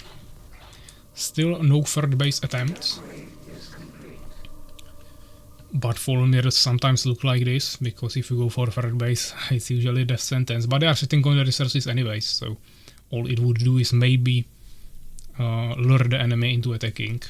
But really wouldn't influence their economy at all, because, I mean, negatively. Or army, because they are not spending the resources anyways. Of course, if you are able to stay on 100 gold the whole game, then it makes a difference, but for them it really wouldn't here. If they will push, is GG now. These towers would hold it now. Probably. He actually has flying stingers, okay. That is no stalkers yet, but he's producing one. He doesn't have too many spitters. He has lots of population, but I'm not actually sure where. He made some guards now as well. These guards are coming back. I think they will miss each other, and StingerRush will be able to do some damage in KaerbEmEvig base, but it's actually 3 towers now. Plus 2 spitters ready here, 3 towers here, 2 more. These villagers are not protected, these towers are pretty poorly positioned. But this base is kinda safe. Of course he can go around, destroy this tower and then harass, but... maybe he will get scared. But he can still destroy the towers. It just might look scary that there is 3 towers, but it's not that strong. The slow stingers are coming back. I don't see the guards of KaerbEmEvig. Actually, they are already here, okay. But he has way less of them, of course. They are still both sitting on lots of resources, but KaerbEmEvig has a bigger problem with this, and he's actually now the one with fewer population. Plus he lost some towers, so... he definitely needs to start producing more, but they both kinda do. StingerRush is now locked on gems. KaerbEmEvig has 4 idle hives here, just making more towers. Now he started some spitter production, but he should probably get more buildings when he is not able to sustain 100 uptime on the production. Good luck with souls, my magic threat of making you fight him worked. Practiced the whole week for him. With Suwak and Macro and CQ and Enya. Okay, we might see a nice matchup there as well. That's a lot of stingers from StingerRush. I don't think KaerbEmEvig can do anything in this fight. Especially when his spitters are shooting these guards instead of the stingers. There is the Stalker that should definitely come back for these guys. We'll see if he'll drop the stingers there, but that's not enough. There's too many stingers. There is the Stalker as well. And KaerbEmEvig fell 15 population behind.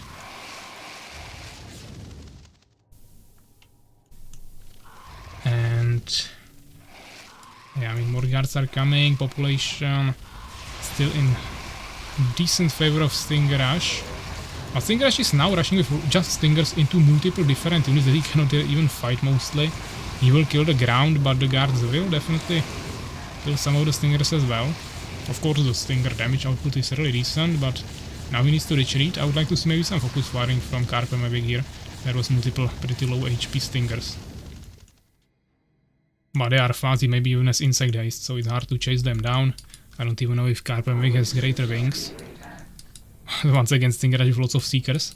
His favorite strategy that he performed against Suwak.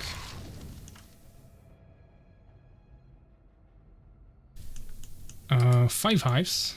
Oh, StingerRush is a decent army here. I'm not sure why he wasn't using that. Maybe put a rally point here by mistake. Also, he has only 1 harvester here on gems, while he's completely stuck on gems. So actually, he has 1 here as well. Okay, I don't know why he's gathering in both bases with just 1 harvester on gems when he has some idle harvesters here. He's losing so much value. Also, he has some wood problems.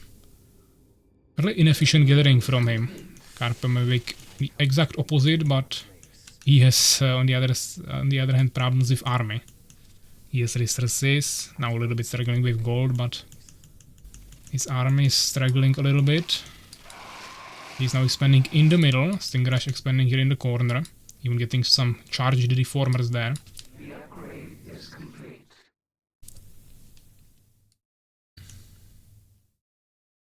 It's the game of all time. I don't know what is this game. The research is complete. Okay, I still don't know about these seekers, but fine. Just 3 on 1 spot. There is also 2 nightmares.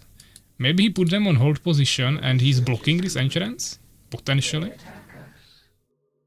But I mean, there is Urakaar, he could make a seeker as well and just scout them. But it's weird that these nightmares are just standing here AFK. Maybe stingers can squeeze through there, but bigger units not. Yeah, seems like he actually tried to block that. He's pushing here, but there is no more gold gathering anyways anymore, so that's really not gonna do too much. But of course he still needs to come here with some units and protect it, and the stingers are probably not the units he wants to bring. He actually doesn't have anything else. He has few guards here.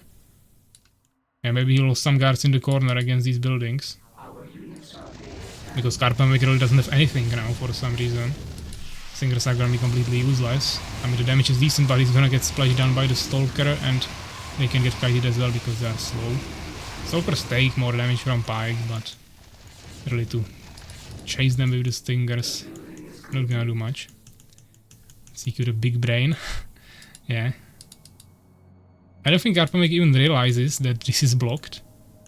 He just has the Nightmare stuck here and his harvesters also weren't able to get out. It doesn't seem like he would be wanting to make a... Oh, he's actually destroying this hive. He thinks this is blocked because of the hive.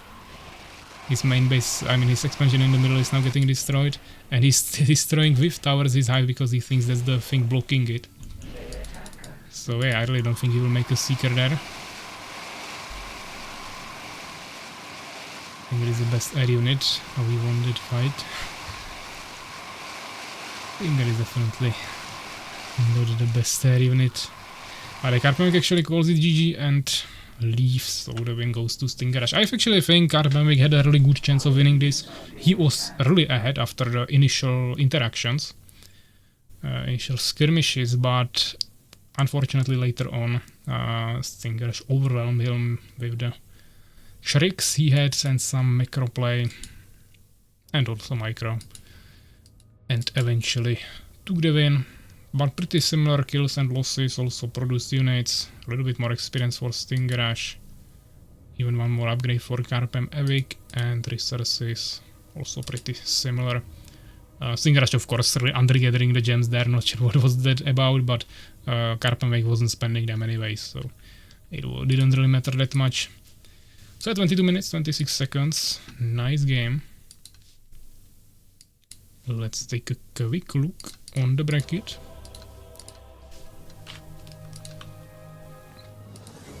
Win for StingerRush, and now we have the awaited game probably, between Soulskeeper and White Defender. So let's take a look on that. It should be played on Inner Sanctum. To be honest, I'm afraid of one.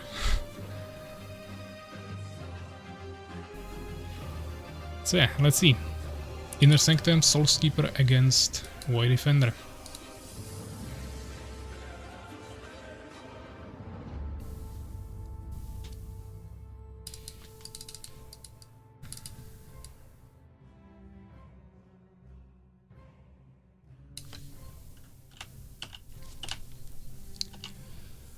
So it's already starting. Let's go. Inner Sanctum. You guys can join. White Defender first in the lobby as always, and we also will do the overlay and prediction.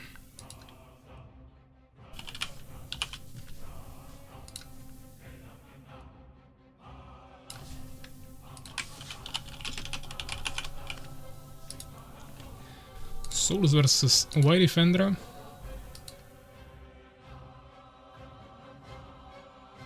And let's do a new prediction as well. Maybe you guys will vote for this one. I know that half of you can't vote because it's blocked in your country, but sometimes you still have some decent bets. But it's mainly like Master Moist or someone who is not here today. So that might be also the reason we don't have too many betters this time around. But the prediction is running, guys. If you want to vote, you have 2 minutes as usually. Souls against White Defender will be playing on Inner Sanctum.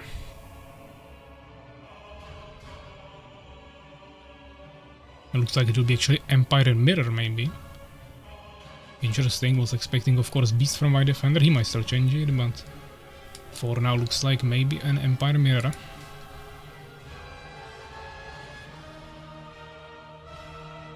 Yeah, I mean, prediction is still running, but we can ready check. Doesn't seem like Soulskeeper was prepared for Empire vs Empire, but now White Defender swapped to Beast, so that might be something Soulskeeper is more prepared for.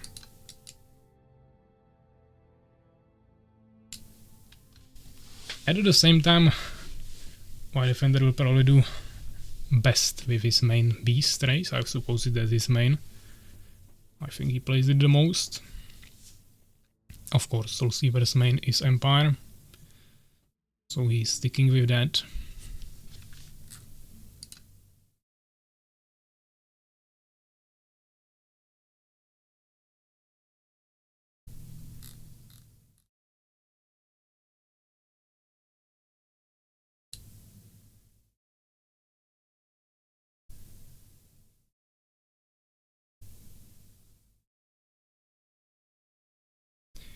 I just quickly checking Discord as well.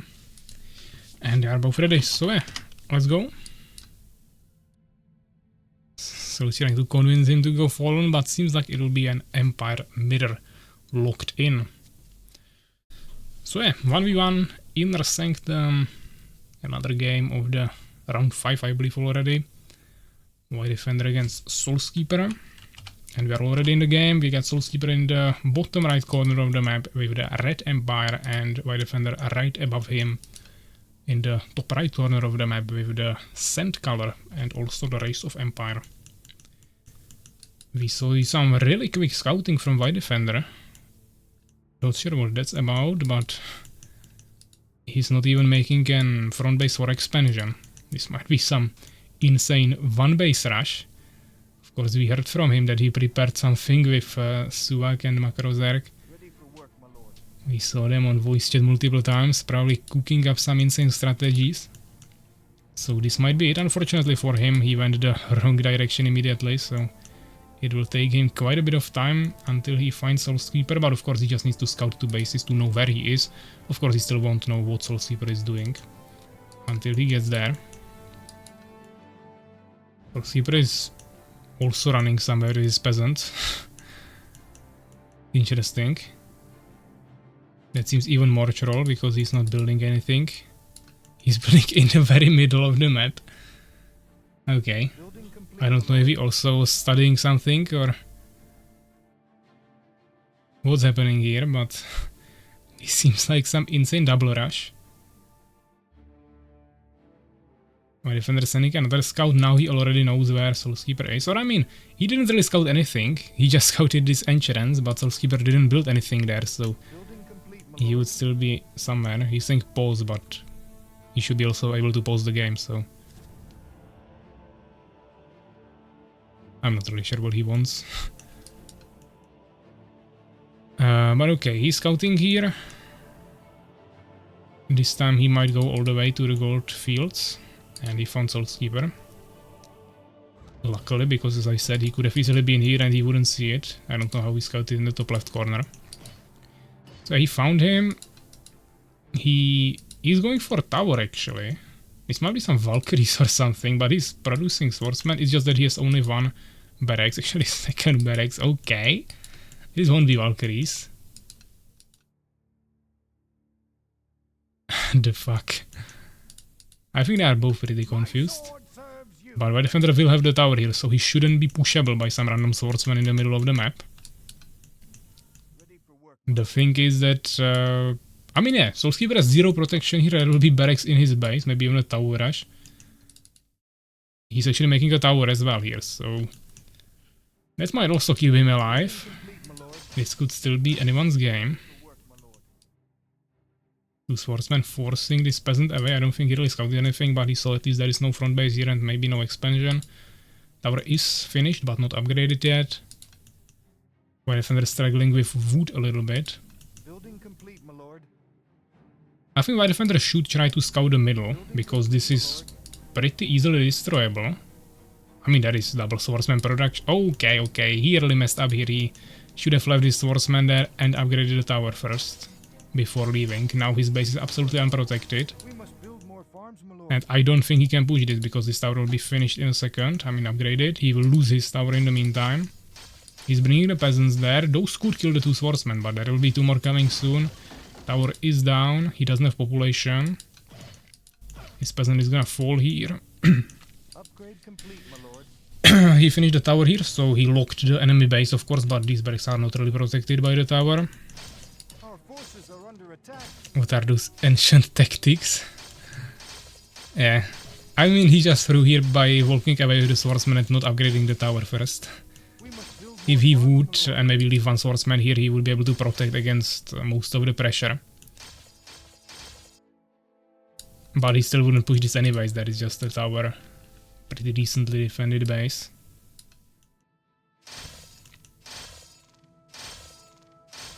And there is already too many swordsmen, 9 population difference. My sword serves you. But definitely interesting. Our forces are under attack. I wouldn't call these two optimal strategies, but they were definitely interesting.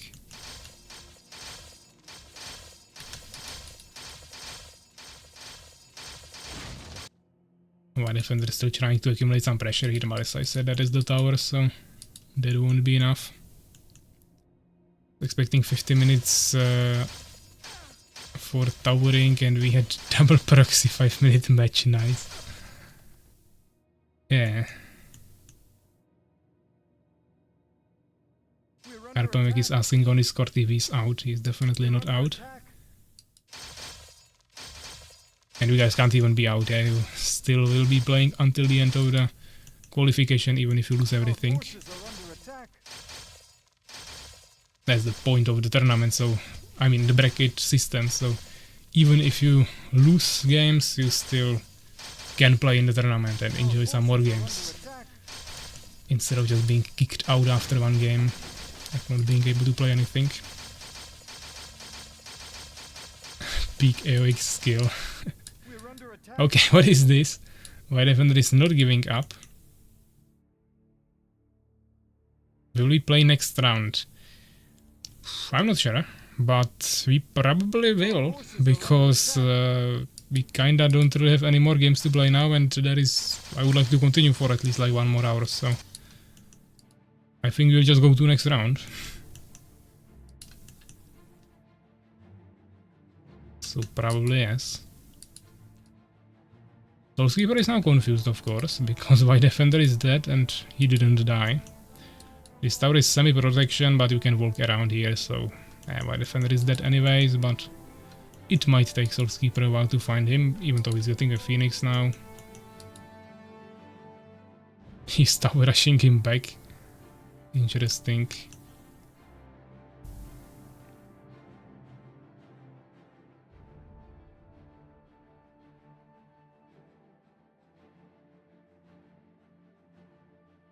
Building complete, my lord. So yeah, let's just wait. Now we found with the Phoenix the barracks here. He just doesn't really have any units. So Soulskeeper now probably thinks this is the last building remaining.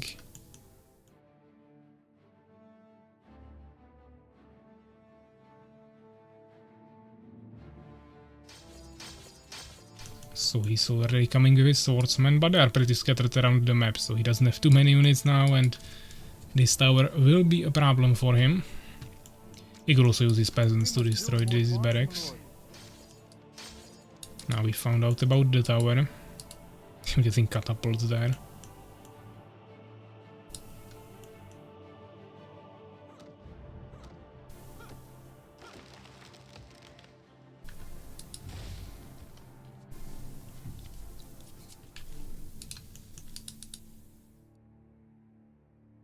Just more farms, he's on tier 2. Building complete, my lord.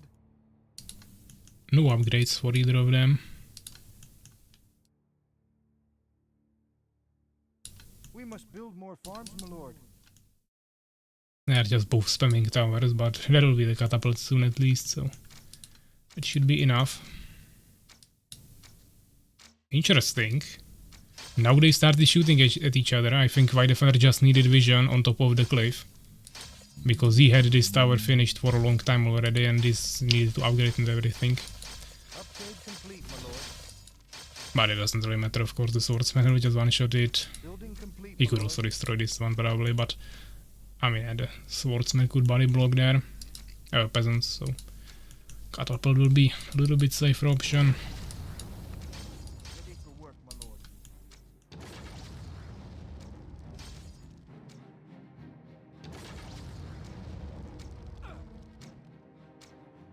Even going for Valkyrie beacon.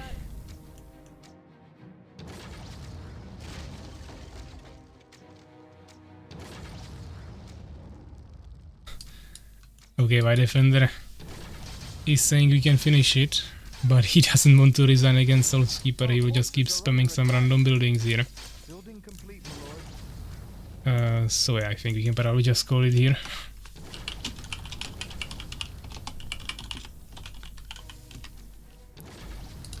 So yeah, Souls just wins this. They can continue fighting if they want, I don't really care. White Defender actually got 0 kills in this game. Soulskeeper 13. 2k more gold for Soulskeeper. Well, let's get to the bracket. This is a win for Soulskeeper. White Defender trained for it, but it wasn't enough. I had a feeling we will both proxy. I mean, he just built barracks in the middle of the map. You actually had, I would say, no, I don't know if more optimal strategy, but it would probably work. But you had to keep your 2 swordsmen at home before you upgrade the tower.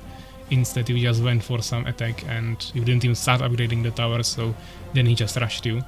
But if you would have the 2 swordsmen there and started upgrading the tower immediately, you would have decent defense and then you could start pushing him, because he didn't have basically anything at home, not even production buildings. And you had barracks in his base. Of course, he then also made a tower there, but you could also just attack his barracks in the middle or something. You would have way more options, but leaving the base was unprotected was definitely a massive slip up, as you are saying. Blame it all on souls. Yeah. So as I said, we'll probably go to next round, unfortunately.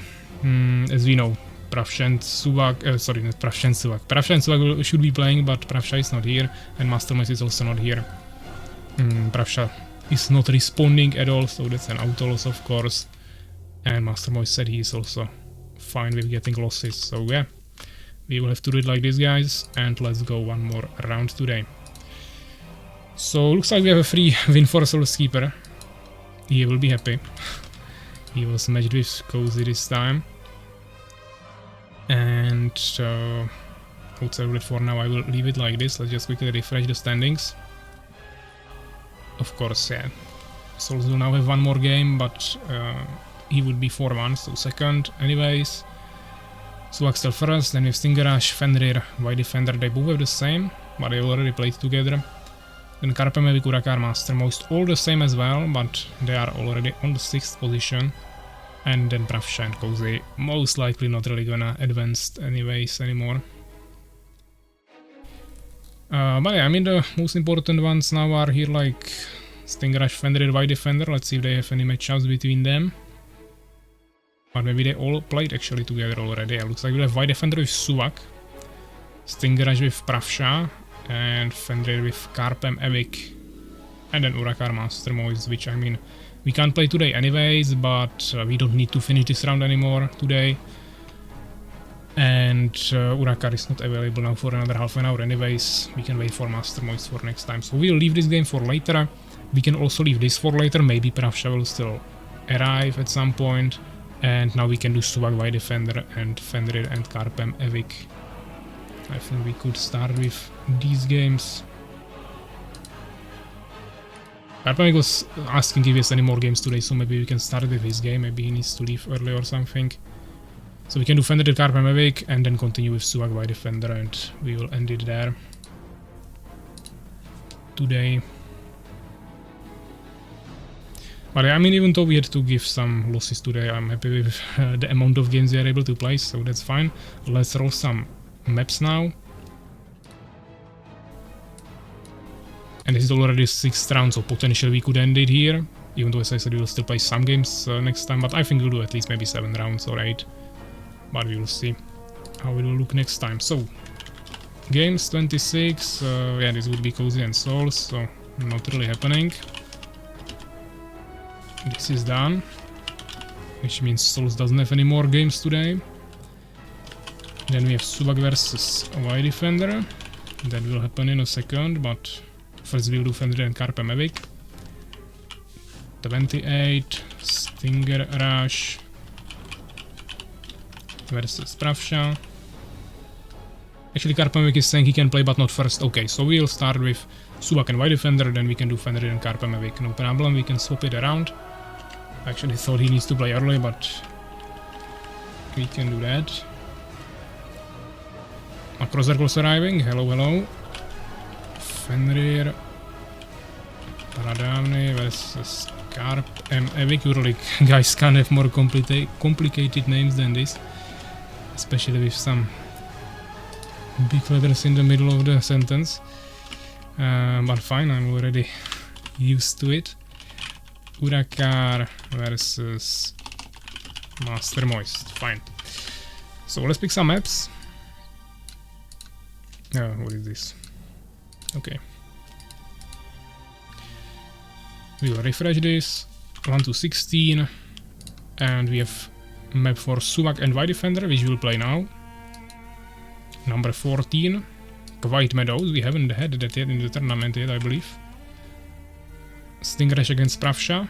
Number 16. Secret Chambers. Okay, we had it a few times. Fenrir and KaerbEmEvig. Number 12. Neo Darkside Forest. Also first time. And Urakaar Master Moist. Number 6. Overgrowth. Also first time, I believe. So nice, some new maps. That's always good to see. So yeah, I think we can start with the game of Suwak and White Defender on White Meadows. So let's go for it. Yeah.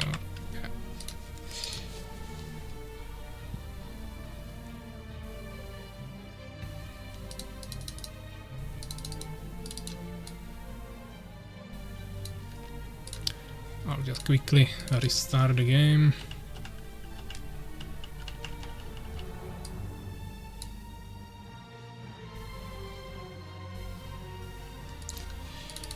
And let's go White Meadows.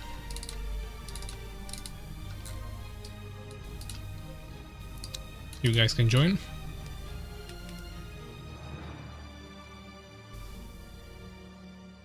Go for 9 round next month.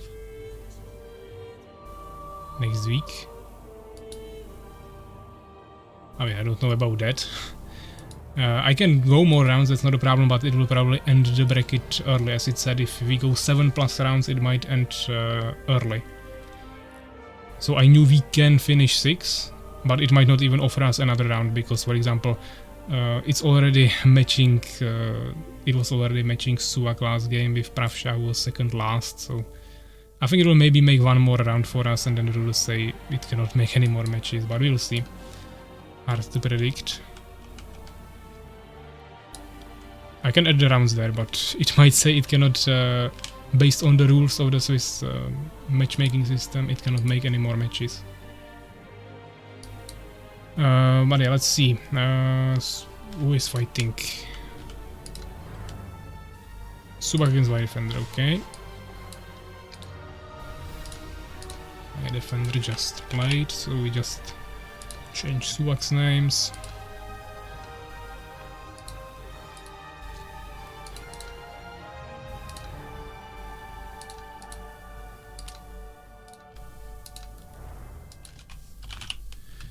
New prediction if you guys want.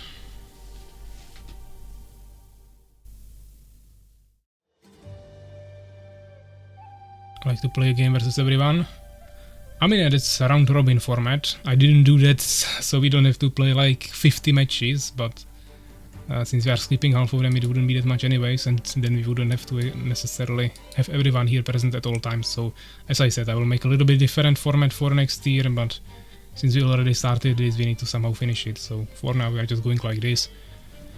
And we can go until it keeps offering us some bracket matchups. Once it will stop, we cannot continue anyways. I definitely lost because I drank that suspicious Romanian milkshake. Are potatoes that someone from my family left in the kitchen burnt? Oh, okay. So I get some burnt potatoes there. And yeah, let's ready check.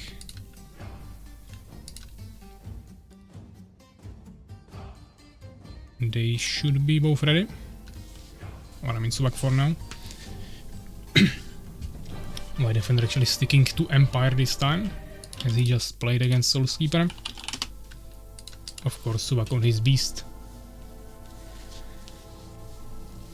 We will see. Suwak was training White Defender for the game with Soulskeeper, which didn't go as planned for White Defender. Maybe it will work for him against the person who taught him this strategy, or he will go for something else. Not sure how much White Defender has experience with different Empire strategies, but he's opening with a really quick barracks front base. Suwak, of course, pre-gathering some resources as usually.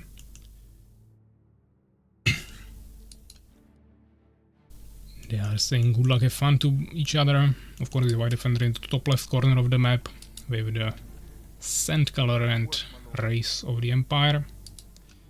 And Beast Race of Suwak in the top right corner with the green color, also going for a front base with stables. Taking it right next to the tree on the side, while we see White Defender keeping some room there, trying to push the front base a little bit more to the center of this entrance to cover it a little bit better. But even if you make the tower in the very center here, you cannot cover the whole area, so it was more just like to leave the area here for the farm. He still wanted to start with the barracks as the first building, but he wanted to have the farm on the side as a little bit safer position. Yeah, because the reason is that you can easily surround here with, I mean, there will be no spitters here, but in general ranged units and harass it from multiple sides, while this farm is not really harassable because of these trees, so a little bit safer position. He's building both buildings with one peasant, but he's getting forced away with a minion. He's sending a second peasant as a scout into the base of Suwak. Already has one Boron, maintaining his minion production. We don't see any bases started yet. White Defender lots of resources unspent, and he's not producing any new peasants. He's saved for expansion already, he could start it here. At the same time, he didn't even spend 12 population, so he didn't really need to go for the farm realistically. Now he started a swordsman, so now it makes sense, but then it doesn't make sense that he wasn't producing peasants for now. Or I mean for a while, because he wasn't saving for the expansion obviously anyways. Suwak was going without the tower or really any units, making it or playing it a little bit more dangerously. But White Defender should also be able to start his expansion pretty soon. He now scouted the expansion of Suwak. Of course, he probably got a little bit distracted there, that's why he wasn't spending his resources that efficiently, but I suppose this peasant will start an expansion, yeah, right after this tower. Suwak starting his first warrior as well, killing a peasant scout actually with his minion scout. But White Defender already has a swordsman. He has a tower once again not upgraded, but this time he's not making the same mistake as he did against Soulskeeper, leaving an unupgraded tower there. It wouldn't really matter in this game, he's not getting crushed, but he is playing it a little bit more safe and going for the upgrade pretty early. We have good 4 million units, wide open areas, Sword Spikes Knights might do it. Yeah, we'll see, we'll get to the late game to see some knights. Of course, Spikemen could be viable even early on. Suwak already fully gathering gems here, even 4 villagers on wood actually, and full saturation on gold. Looking pretty nice. White Defender only 1 villager on gems and 2 on wood. A little bit less peasants. That's the break he had in the production of his peasants early on that I was talking about, when he wasn't producing for a while. Suwak's warrior getting hit once here by the watchtower, but he will go around once again, avoiding the front base here thanks to the white entrance. Getting in there and going for some scouting or even harassment on the main base. He's gonna find this 11th century here. No tier 2 yet. Once again, small gap between the villagers. Suwak, of course, not making this mistake. Full production here in the main base. Not really any in the expansion now, but now he started as well. Dark Altar also already being built, and there is the warrior doing some nice harassment on the peasants. And there is 2 swordsmen, so those should be able to take care of him. But there is some downtime on the villagers as well, so losing some resources. Also, this wasn't building for a while. Actually, still isn't. I don't know if the peasant died or what. Nicely evading that. He could have got stuck there if White Defender would position his swordsman better and press hold position, but Suwak was probably confident he can out-micro this. KaerbEmEvig is writing to me on Discord, but I of course cannot respond him now. So je Boron, Goblin Hunter.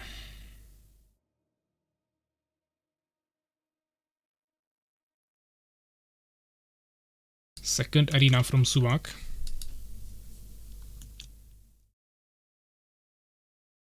I think KaerbEmEvig wants to know the map, but I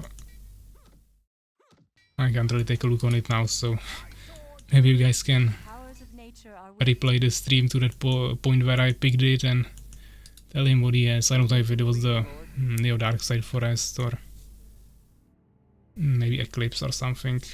Not sure about his exact match. I can tell him after the game, of course. So yeah, oh, that was some weird lag. So second arena, as I said, actually third arena. Okay, Suwak is going really heavy here on the arenas, probably. He's throwing some witches now, but I think he will go mess either warriors or goblins. He made a goblin hut, so I would expect goblins. Suwak also going for third base, so really investing into both infrastructure and also macro overall.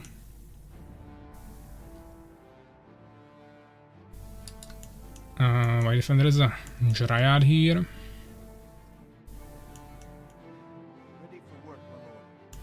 Temple, double barracks, getting to advanced barracks on both of them. Scale mail. We have some small legs. Hopefully just temporary. Temple a little bit too in the back, I would say. Cannot really use it for healing in a battle if he'll be defending, but it's fine. I mean, he's now 20 population behind and also an expansion behind, so he needs to quickly do something. But I'm not sure if he can really do something about this army. His internet is dying also. He needs to quickly include some priests into his army. He has the resources he could be producing here in the temple and stuff. Lots of gems, and then he needs to launch some push, but Suwak really can safely gather here in the third base. Still really a lot ahead in the population. And he could even maybe go fourth base. He has the army to protect it, and there is really no threat coming from White Defender anytime soon. He will have some more pikemen now, so potentially some surround could be happening, but with these legs, I don't think so. Almost seemed like Suwak was attacking the flower, but it's still full HP. He's trying to hit his own unit to splash it down, but it's not doing any damage. I don't think it works like that. I think the AoE applies only when you are hitting an enemy. Are you okay, bro? Just checking. So yeah, happiness. Yeah, Suwak is so bored here that he's just hitting his own units to entertain himself. But yeah, he's getting Sharp Blade, also Lizard Fortress, he got a Harpy there. Of course, now he's got the tower, the flower. Gerard is still spreading some more flowers. No workshop, so we must see some catapults.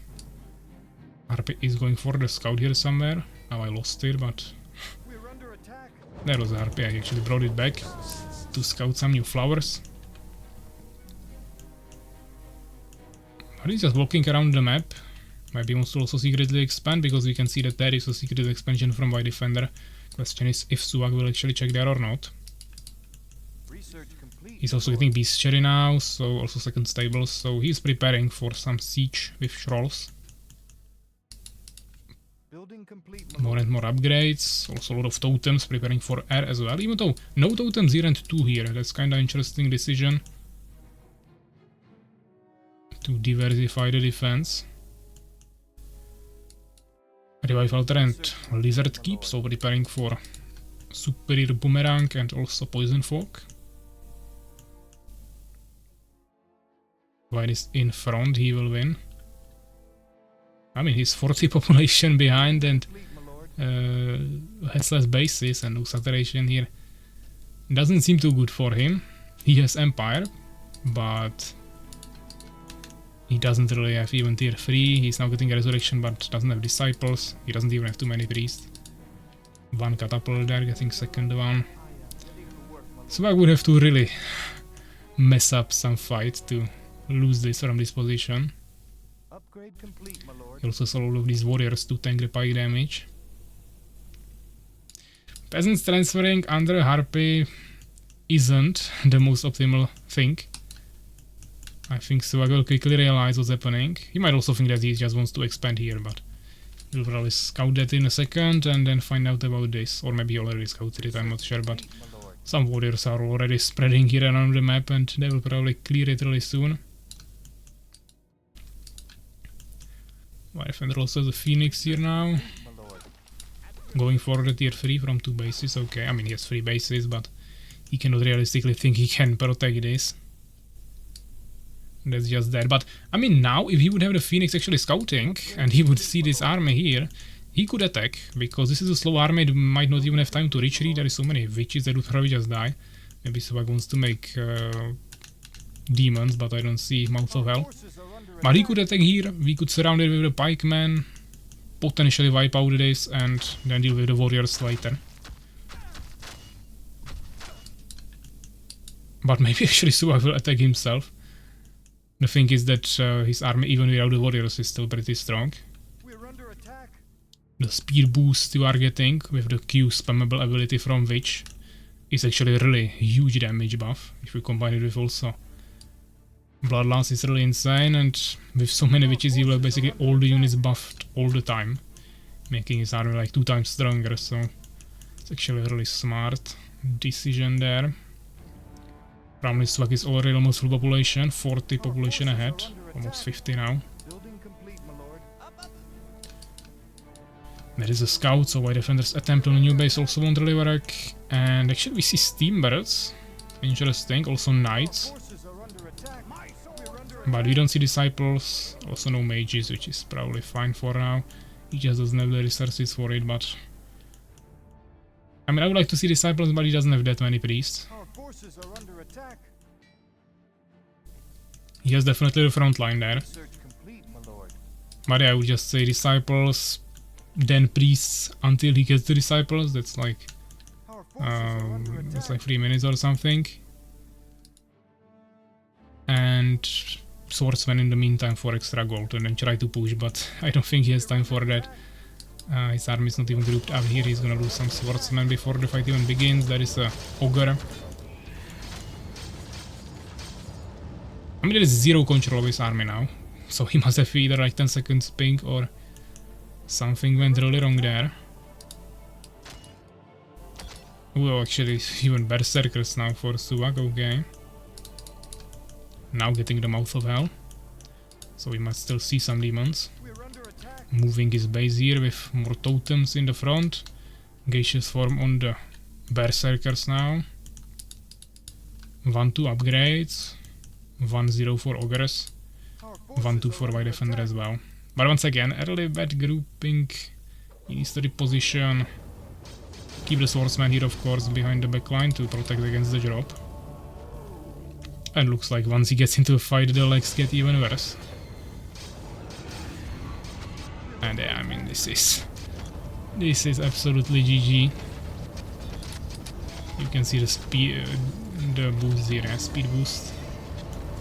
Actually, not that impactful on the riders, but on a troll it's really decent amount. And that is the demons now. 3 of them, some knights coming from the side, but those won't do much anymore. Our forces are under attack. Complete, my lord. And Suwak is on full population, 4 bases, full saturation everywhere.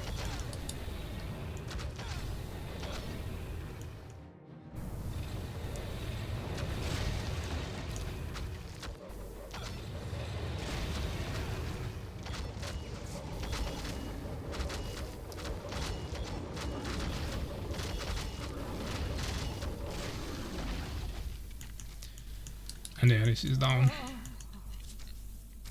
Oh, actually even experimenting with some hellfires here. Killing few priests. But with these legs he wasn't able to cast everything in time. So lost his Building complete, my lord. hellfire there to the towers. Research complete, my lord.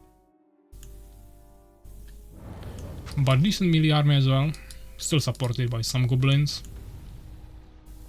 He might be missing some witches soon with so many demons, but he still can probably cast some bloodlasts there. Ah, demons teleporting, probably on villagers or something. Or maybe behind the enemy line, yeah, just straight into the middle of the towers. You take 60% from fire, so potentially the extra AoE damage from the guard towers is not really doing too much damage to you, but it's 1 damage anyways, so really not too big of a difference, and Pierce is normal damage. 2 demons. So yeah, GG's. It's a win for Suwak. 67 to 14 kills, 70 to 29 losses. Way more experience, 2 more researches, and like, I mean, definitely more researches. Not double, but decent amount. So yeah, GG. Let's take a look on the bracket once again and probably go for the last game of this stream. So 1 point for Suwak, 0 for White Defender, and now we have Fenrir against KaerbEmEvig. Game number 29. That will be played on the Dark Side Forest. So let's go for it.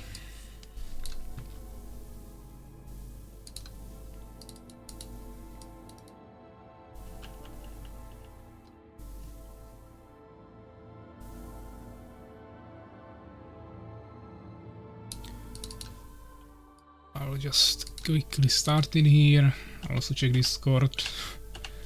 Multiple of you pinged me there, but it was probably all because of the map for KaerbEmEvig. Of course, when I'm in the middle of a match, I can't really look at maps. So yeah, new Dark Side Forest hosted, so you guys can join. This should be Fenrir and KaerbEmEvig.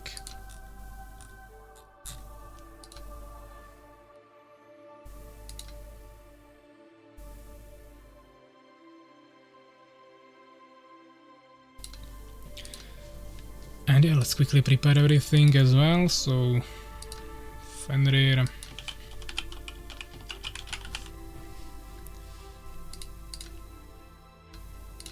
versus KaerbEmEvig. Yeah, Fenrir is really the maximum in terms of the name length that I can fit into this overlay.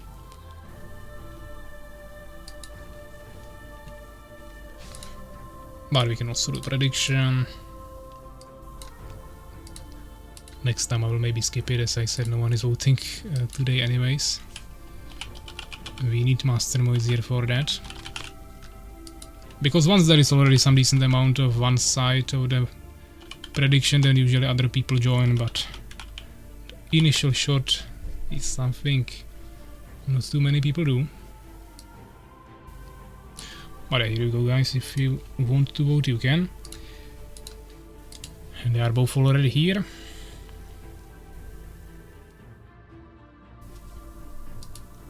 Soulskeeper also even here. What is he doing? Okay, they are not both here. That's Soulskeeper. We want KaerbEmEvig. I will actually maybe need to ping him. He's not even online on Discord now. I hope he didn't go away.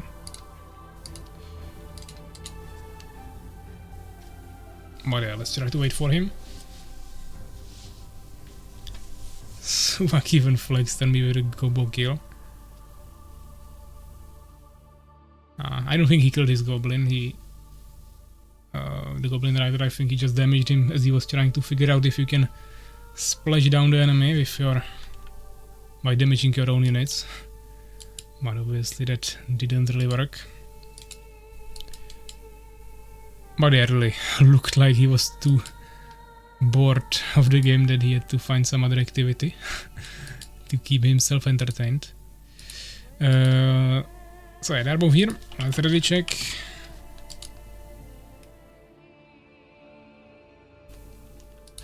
Fenrir is going for Fallen, obviously. KaerbEmEvig random for now.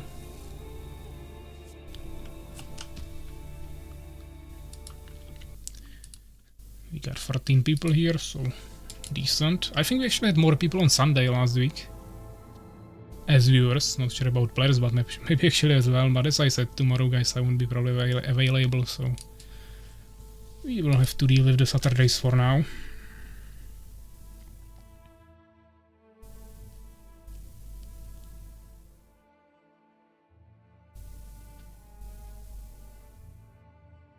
KaerbEmEvig complaining he didn't get any free wins.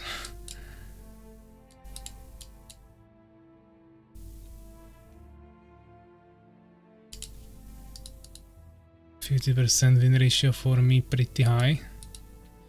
Yeah, well played. I mean, you are in the top 5 still, so you should be fine. I hope so, at least. Okay. I'll just ready check again. Looks like it will be another Fallen mirror.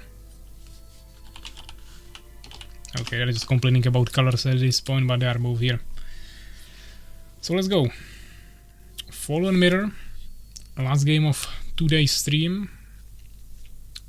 One of the last games in the round 6 as well, or maybe not one of the last ones, but one of the games there. And we are on Neo Darkside Forest, first game of this tournament on this map.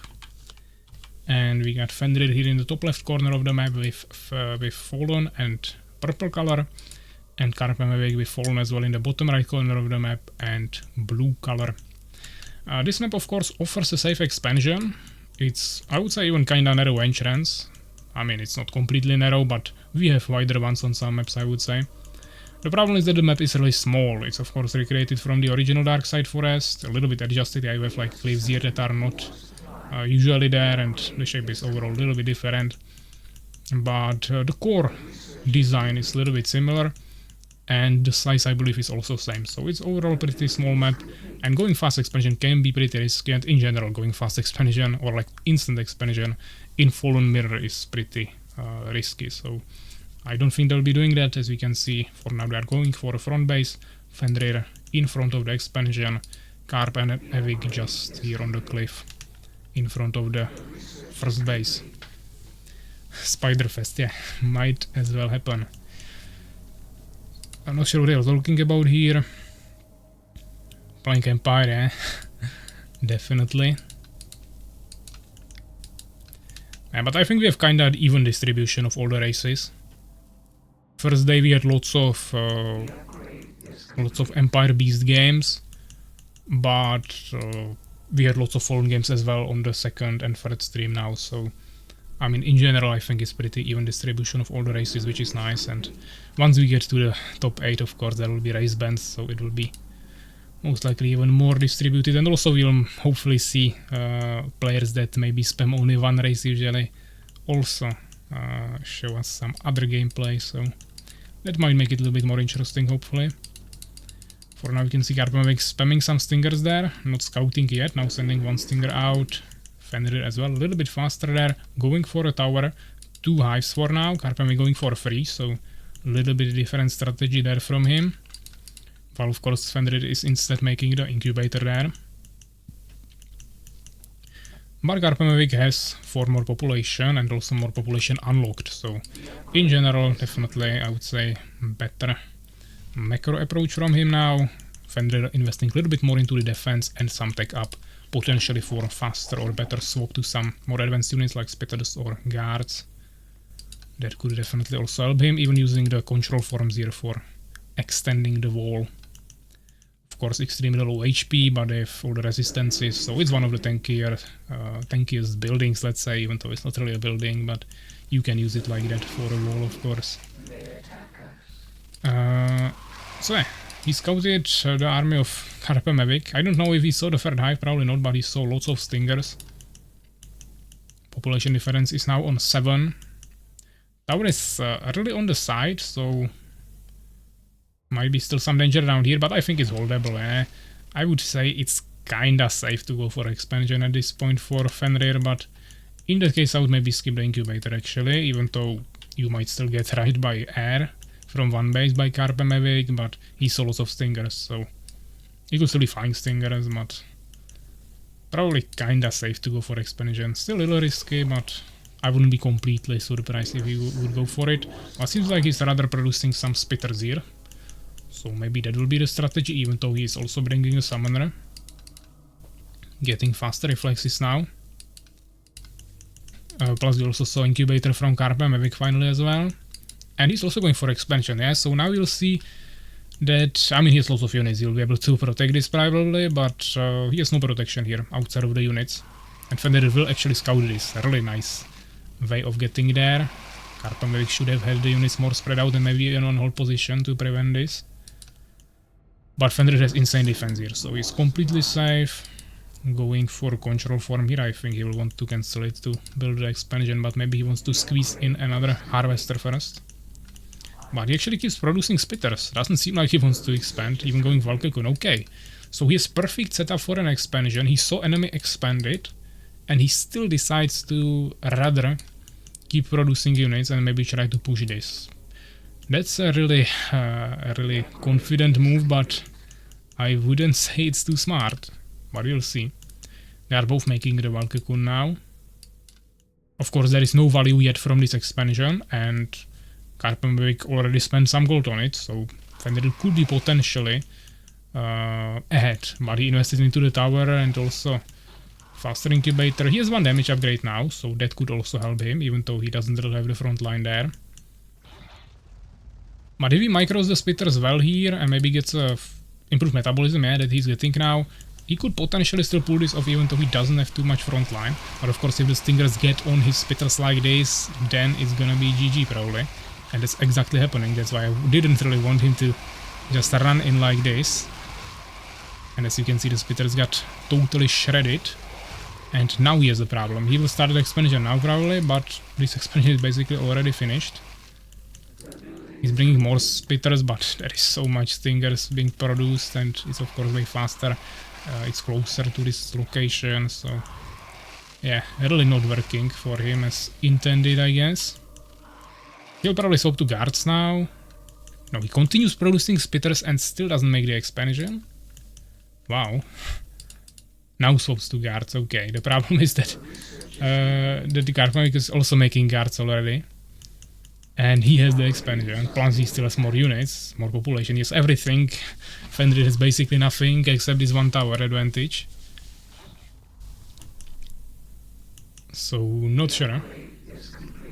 But he makes spitters against Stingers. I mean, it doesn't have to be bad, but he was too quick. He either needed to make a few more Stingers, or at least position himself a little bit better. Also probably wait like those 10 extra seconds for the improved metabolism so he can kite. Because I don't think KaerbEmEvig has insect haste, so he would be able to kite him probably, especially when he still also had few Stingers. And getting some spitters early on in Stinger against Stinger battle doesn't have to be bad. The damage is also decent, you can focus fire and stuff. But it was lots of Stingers, so it was just a really risky move, and in general, as I said, I probably wouldn't go for this.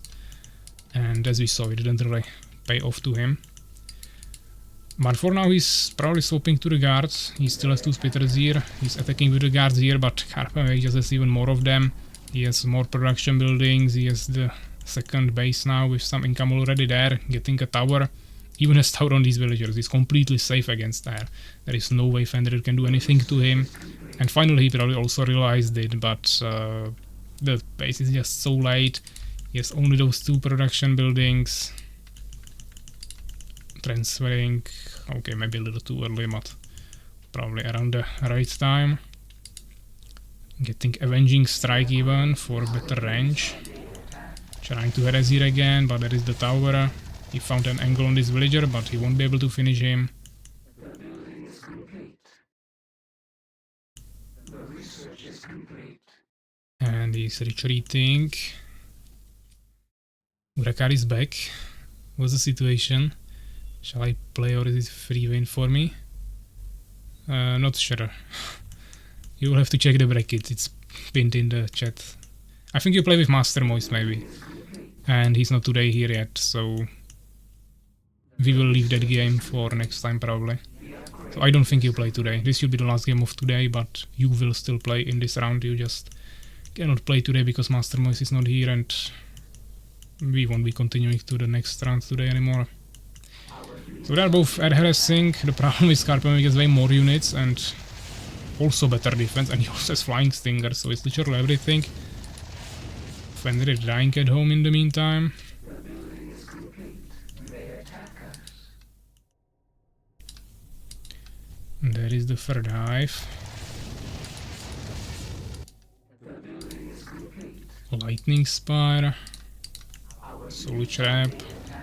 But yeah, I mean, Fenrir's base is dead. He's even building here. That's gonna fall really quickly. He's coming with the guards. Even Spitters, more guards from the bottom. Okay, that might be enough to kill this, but KaerbEmEvig will probably just fly away, maybe destroy this. But there is a tower, okay. The thing is, he's still getting full income from both bases, while Fenrir is just walking around with his harvesters now, not really being able to get anywhere.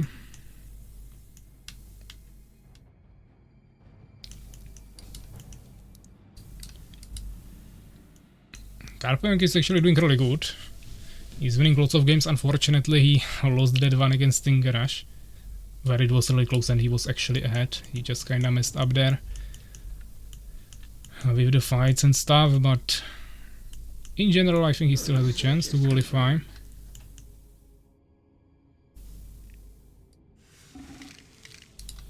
Two towers, two spitters.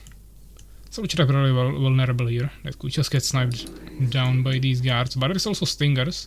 A lot of stingers. And towers are not finished yet. There is the guard harassment again, but immediately needs to pull back. There is even a second tower now. And then now I think it's GG. 30 population difference.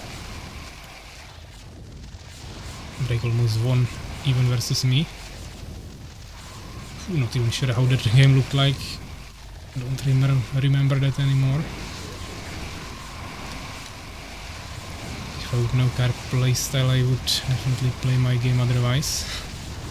I mean, your expansion wasn't viable against any player.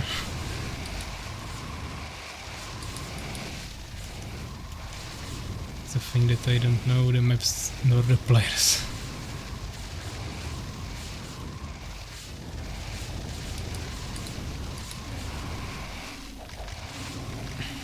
I mean, the Stingers can't really catch up with regards, especially once they get greater wings and they have faster movement speed. Inside haste doesn't apply to flying Stingers, I believe. But they can still be annoying, and if you also have guards, you can keep shooting them and they have to kite away or they will take a lot of damage from the Stingers, even though guards don't take more damage from Pike, but Stinger damage is still decent. It's actually the same damage as the guards, and probably similar attack speed. You just have half HP, but also half population, so in general definitely worth it. It's the same armor, so yeah, they are definitely annoying if you can combine both guards and stingers and it doesn't really cost too much. Then it's definitely worth it. KaerbEmEvig, of course, at this point sitting on lots of resources, but he has the population to finish this, so no problem. He has actually a huge ground army now as well. And even more spitters at home. Okay, he has everything at this point, even getting Dimension Gate. But not really attacking, still giving some hope to Fenrir here.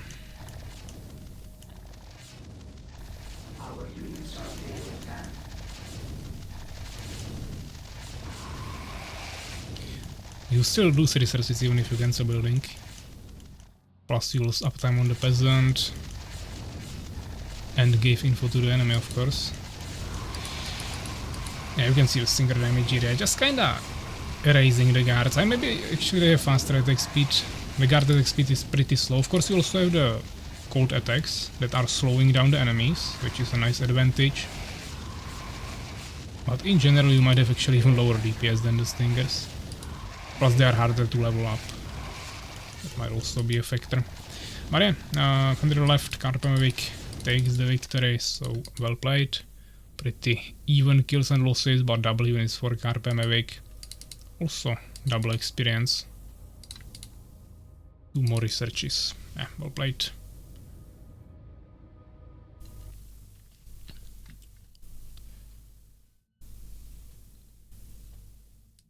So let's see. Bracket. Now we can play some music. And this is a win for KaerbEmEvig, so well played. Blame that on being sick, of course. Yeah, Fenrir. So let's see. These are all the games we played. Where is the round 6? Yeah, so we have 2 games remaining. We'll play those next time, or maybe not, we'll see. And this is the standing currently. So Suwak still undefeated, 6-0. Soulskeeper 5-1 as on the second position, so definitely also ahead. Then we have White Defender with 3-3, so actually worse score than StingerRush, but StingerRush didn't play his 6th game yet. Same score actually KaerbEmEvig as well, now getting to the 5th position, same as Fenrir, who is also on 3-3 on the 6th position, so we definitely need to play at least one more round. If the bracket maker would tell us that we cannot play more, we would just have to play extra bracket with these players that are tied here. But Urakaar is right behind them. Of course, he also didn't play his game yet, but if Urakaar will now win, he will be 3-3, and he is basically on the 5th position together with Fenrir and KaerbEmEvig, so we might still have some decent competition. Actually, White Defender also has the same score, and StingerRush could potentially also have the same score, so we might have like 5 people tie here, which might still be pretty interesting. And Mastermind also has the exact same chance to get here. Pravsha already probably out, because he's not even playing, but basically all of these players are competing for the position 3, 4 and 5, which is pretty insane, so we might still see some really interesting results. Of course, if StingerRush will win this, he's definitely there, or almost certainly, unless we'll play like lots of more rounds. And Urakaar and Mastermoist are playing now against each other, and of course each of them has to win to have a chance to get to the top 5. Outside of that, it's already kinda decided here. 3-3-3. So pretty even. Still a lot of different options. So yeah guys, that will be everything for today. Strange, I guess there is still tons of people who are gonna get free wins. Yeah, I mean, I'm not sure. As I said, Pravsha is kinda out anyways, so this game doesn't really matter that much, of course. If he will come and defeat StingerRush next time, then he will be tied as well. So just another player in this tight pool, but doesn't really matter that much. And yeah, I mean, game between Urakaar and Mastermoist is what will decide who will still have a chance to compete for the 5th spot. Everyone else is now tied anyway. Suwak is of course completely safe, Soulskeeper pretty much as well, so that's kinda decided. But yeah, I want to do at least one more round definitely. Maybe more. We'll see how it will look after the 7th round if we'll be able to play it. So yeah guys, this will be probably everything for today. I saw you guys wanted maybe some team games there, but I'm already kinda tired, so I don't think we will do that today. Of course, you guys can go play, but I'm not gonna be streaming it anymore. As I also mentioned, tomorrow I'm not gonna be available. We are celebrating some birthday and stuff, so not mine, but in the family, so we'll be doing that. I could be available in the evening, but I don't think that makes too much sense to do a stream there. We'll be able to finish the games anyways on the next stream, next Saturday probably, so I think that should be totally viable and enough. So yeah, the plan currently is to finish next Saturday on the 15th all the games, complete the qualification, and probably continue on the 16th with the top 8. If for some reason it won't work, I don't know, half of you won't be available on Saturday, or I will have something that I don't know about yet, then we have the Sunday 16th as a backup, and then we can continue on 22nd with the top 8. We still have like multiple more weeks until the end of the month, so this is totally fine. We managed to complete lots of games today, so we are kinda ahead of the plan, I would say.